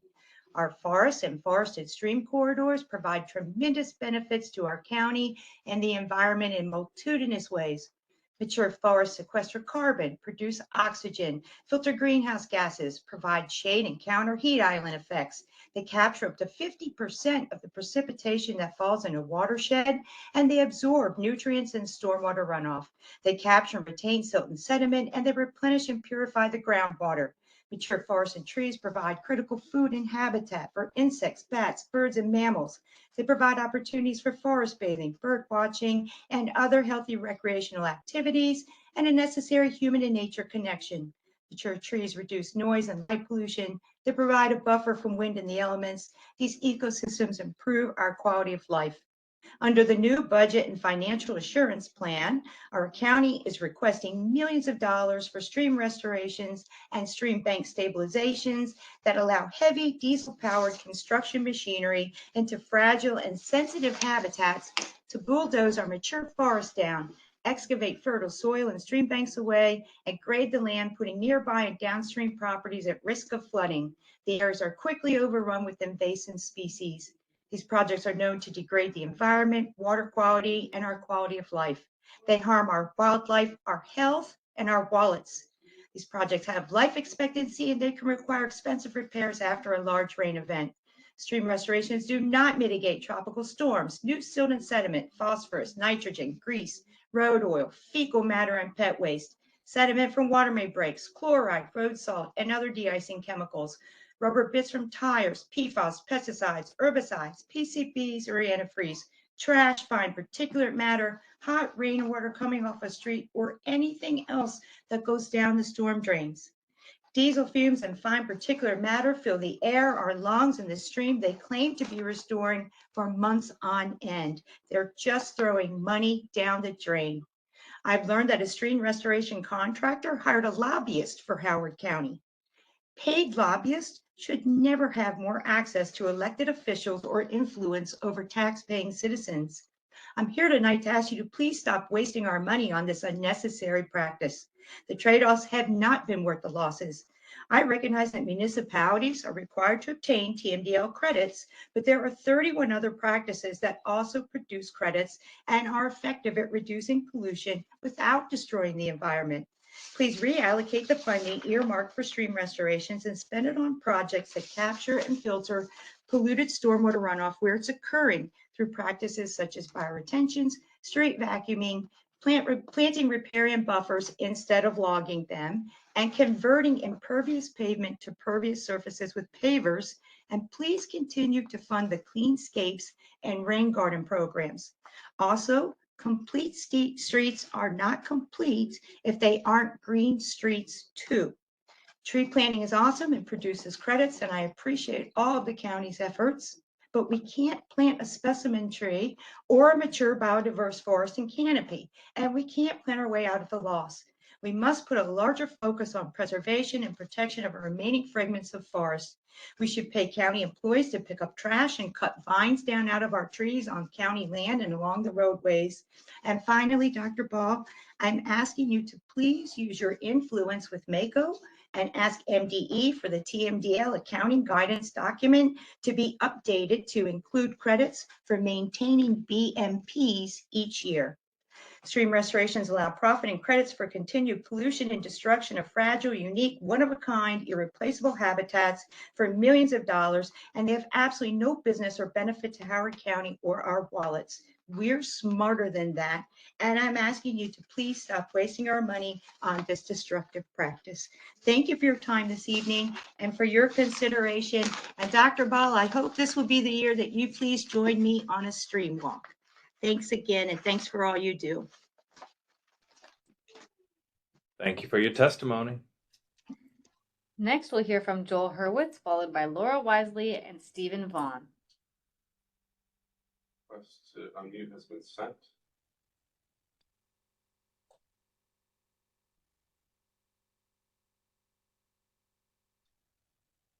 Hey, Joel.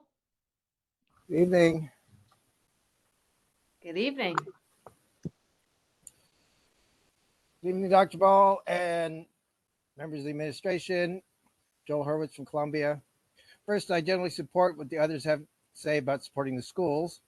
As we just heard about tree planting, I have to ask why are there more street trees planted, especially in the Brookland Parkway median, which is either a wooded natural forest or grass? Why are there not more trees, especially near Lake Elkhorn, where a number of them died several years ago? And for your note taking, a number of other topics, some of which have been addressed and some have not this evening. Federal cuts to Medicaid will exacerbate the wait times at the Howard County Medical Center. I doubt that the addition to the emergency room will solve all of its problems. For several years, I've wondered about the regular alerts and reroute are doing to Howard County's ambulances and paramedics. If the equipment and personnel are transporting patients to hospitals in Baltimore, they are not available to be dispatched to other calls in Howard County. When I drive by the hospital and see more than a half dozen ambulances at the emergency room, I know that they are not available in their respective stations to respond to other emergencies. I can only imagine how often there's a similar collection of ambulances in Baltimore. The fire and rescue services need more ambulances and personnel to meet the county's needs, especially with federal budget cuts. Before it is constructed, the North Columbia Fire Station needs a more appropriate permanent name. North Columbia is not a usual geographic area, and the HCPSS campus actually has an Ellicott City address. With the plans for student training, I would suggest Ellie Oak for the general historic area and homage to the former Ellie Oak School. Regarding Fire Station 7, I hope the budget will be clear about its plans. What's the status of the Cedar Lane location and DPW facilities, I should note, also still reflects Cedar Lane Park for the North Columbia Station. I've been very frustrated that the Veterans and Families Monument has essentially become a county project with the $3 million. It's not helping the veterans or the other budget priorities we've heard about tonight. It's been said that it will place to sit and reflect. It's really unfortunate if when Columbia celebrates its 75th anniversary, people will sit there and reflect on why there are still portable toilets at the lakefront because the money was not available to build the library with bathrooms and public parking to use CA's lakefront. Instead, there's a high-rise apartment building, which makes viewing the annual fireworks from the mall impossible to see. I would like to see that the fee schedule for the county code to acknowledge that secondhand dealer establishment and pawnbroker licenses are for two different types of businesses and begin to require licenses for secondhand dealers, which are not pawnbrokers, to address the regular theft of car tires, with 6 being reported this week in the Howard County Police Daily Crime Bulletin. Licensing and secondhand dealers have been ignored for many years, and currently there seems little attention to be given to stop the resale in Howard County of stolen tires is authorized under the Howard County Code. The fee schedule for land use for Board of Appeal, non-land use cases, the Board of Appeals should also be drastically lowered. The cost to appeal a non-land use matter makes appeals prohibitively impractical. And lastly, for several years, I believe that some attention needs to be made to the random collection of pandemic-era department mailboxes at the Howard Building. It looks like storage in someone's garage is not what one would expect at the public entrance to the county's administration building. Thank you. Thank you for your testimony. Next, we'll hear from Laura Wisely, followed by Stephen Vaughn and Meg Ricks. Mute has been sent.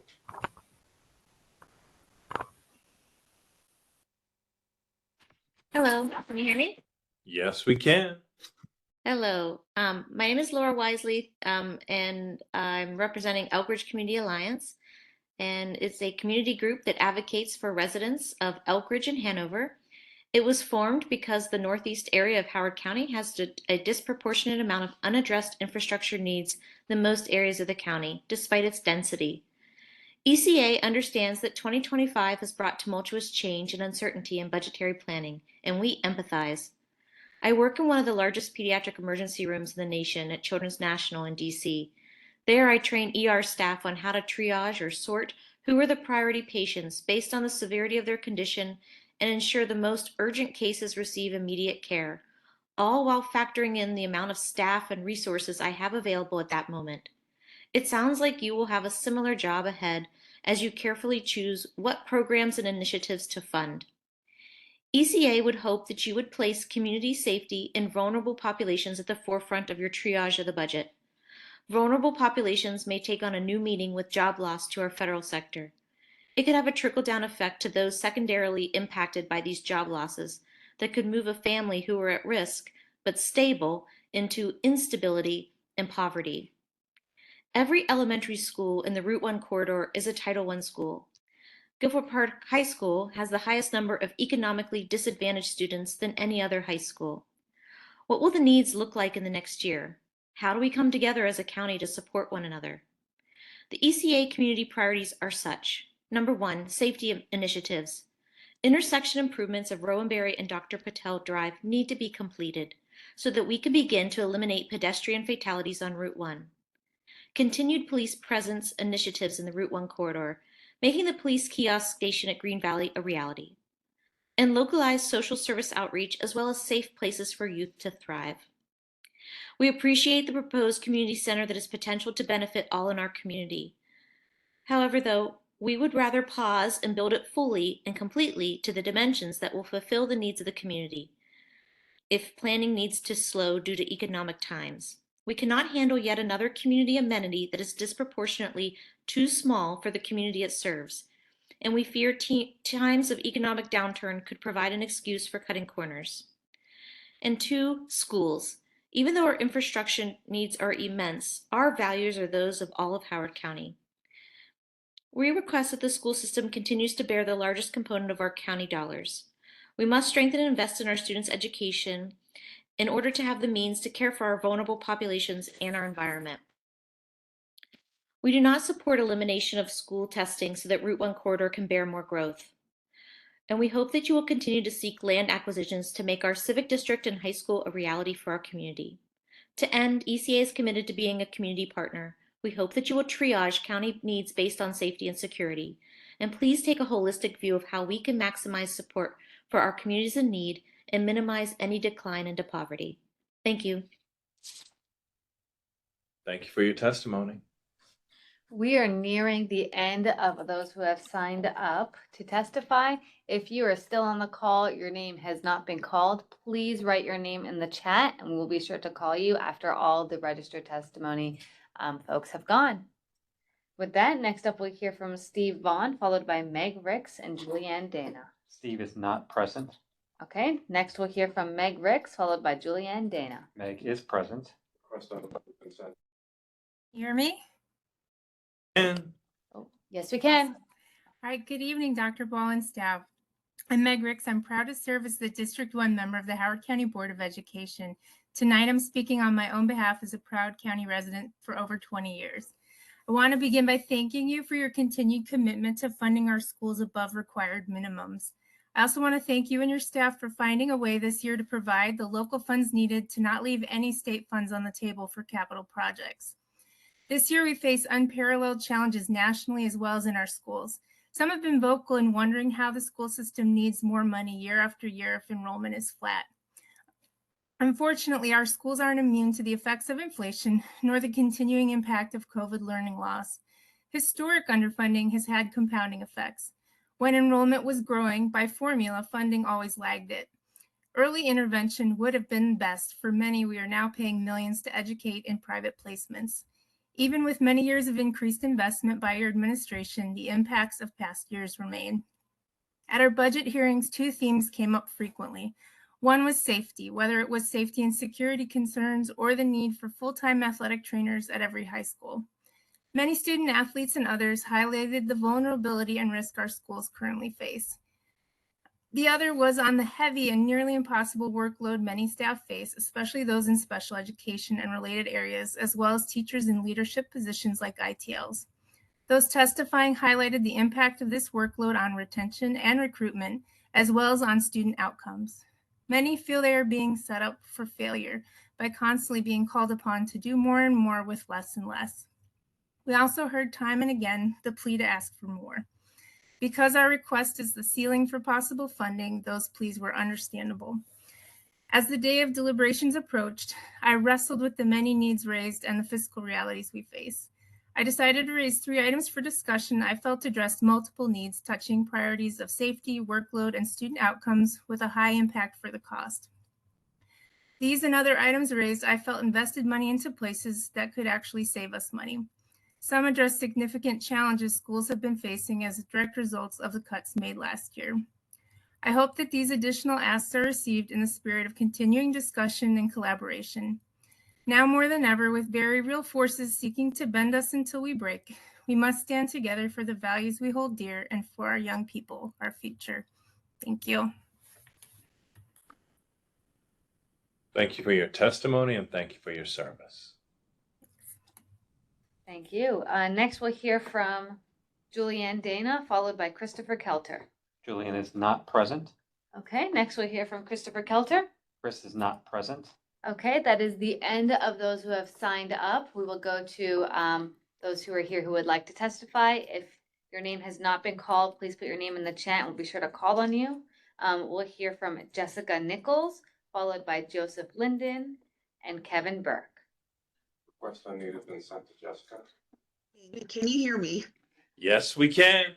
Awesome. Good evening, County Executive Ball and wonderful staff.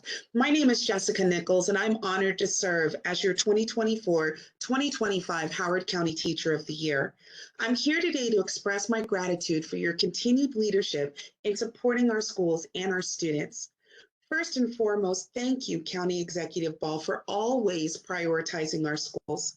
Year after year, we do face a shrinking budget, with education receiving a smaller and smaller portion while costs continue to rise. Your commitment to funding the capital portion of the school budget for the 2025-2026 school year is a testament to your understanding of the importance of schools in shaping the future of Howard County. I speak not only as a teacher tonight, but as a parent of an HCPSS student and on behalf of my wonderful colleagues. As you know, HCPSS is the county's largest employer, and cuts to our operating budget directly impact teacher positions, which result in larger class sizes. These larger classes represent more than just a number. They increase the workload for teachers and reduce the quality of education that our students receive.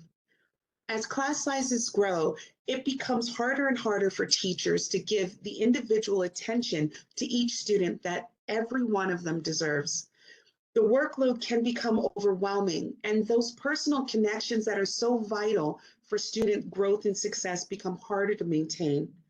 Additionally, budget cuts force us to reduce vital courses and programs such as advanced STEM classes, the arts, and world languages, all things that engage and challenge our students.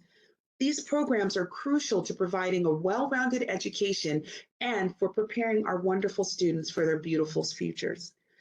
The impact, though, of these cuts go beyond the classroom. Last year, we had the devastating event of watching our youngest colleagues lose their jobs or even leave our profession due to the budget constraints. This not only affects staff morale, but the overall quality of education here in Howard County. The devastation of last year's staff cuts is still being felt, and with our educators already stretched thin, we cannot continue to ask them to do more with less while shouldering this emotional burden. We must prioritize our educators to avoid further harm to our schools. Now, I understand we have significant challenges here in the county. We have minimal state funding and an uncertain level of federal support. However, cutting teacher positions will only worsen these challenges. It'll harm our schools, limit opportunities for our students, and place even more stress on our already overburdened educators. So now is the time to make the right choice, protect our educators, support our students, and invest in the future of our community. By ensuring adequate funding for both the capital and operating budgets, we can maintain the high standard of education that we are known for. So thank you and have a good evening. Thank you for your testimony and your service, and you have a good evening also. Next, we'll hear from Joseph Linden, followed by Kevin Burke. Unmute has been sent to Joseph. Oh, I think we just lost Joseph. Dropped. You just got Kevin. Just Stand by, we're refreshing.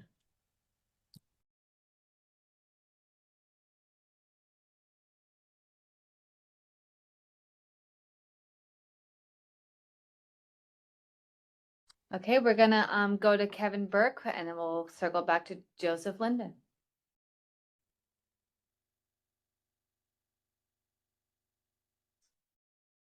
County Executive Ball and members of the county staff. My name is Kevin Burke. I'm speaking on behalf of the Savage Community Association.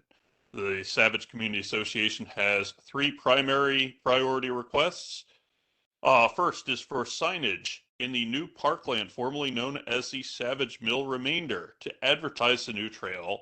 And we also would like to restore missing signage at the entrance from Fair and Washington Street, which previously had a nice blue sign that said, "Welcome to the scenic Savage Mill Race Trail."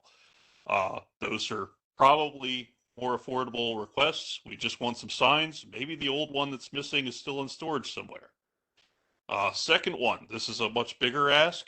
Improve and increase street parking along Foundry Street adjacent to the Savage Mill Trail by converting some of the existing parallel parking to diagonal or head-in parking and make other appropriate curb, drainage, and accessibility improvements.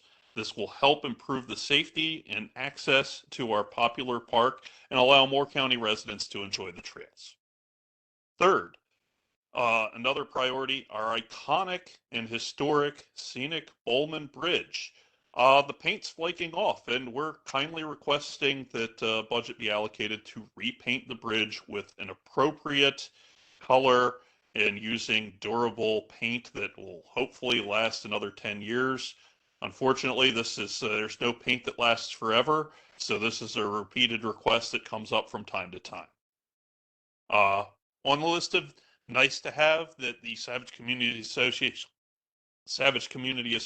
has discussed, we'd like to see new trees on Savage's Baldwin Common to replace trees removed due to storm damage, and have the county consider new flower, bulb, and tree plantings in other county-owned public areas of Savage.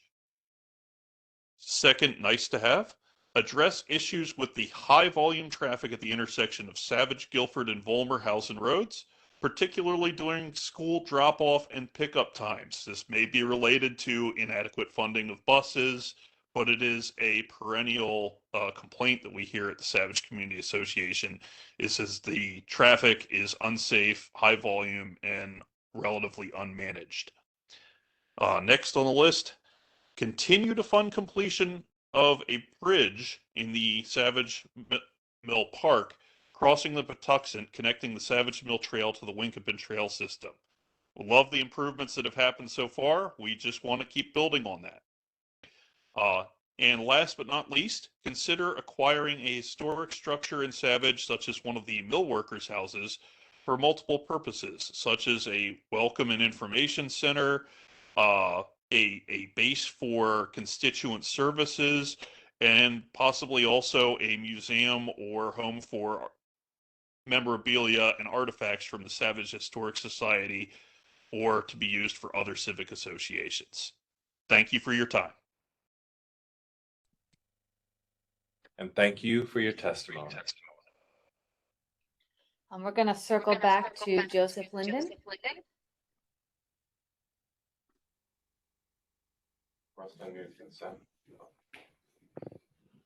Hello? Hello. Hi. So it's late, so I'll try to be brief. I just want to echo what everyone has said about the importance of schooling. And also, I want to discuss briefly the trail network in Howard County. I truly believe that this is part of what makes the county as excellent as it is, and would like you to work with Chris Etow of your administration to continue to expand it. My personal effort here has been in advocating for a bridge over the Middle Patuxent River down near where 32 and 29 cross. It's a major that river and that stretch is a major block in mobility for people who use a bicycle. And I just, again, want to advocate for the entire trail network. It is excellent for people who commute by bike. It's excellent for kids who don't have a car to get around. And it is just a wonderful part of the county. Thank you. Thank you for your testimony. That concludes our resident budget hearing testimony. I just want to thank everyone for participating, everyone for coming out, and especially for our team at DTCS for helping to facilitate and give voice so that each and every resident who wanted to be heard tonight could be heard. Have a great evening, and we're going to get through all of these challenges together. Good night, Howard County.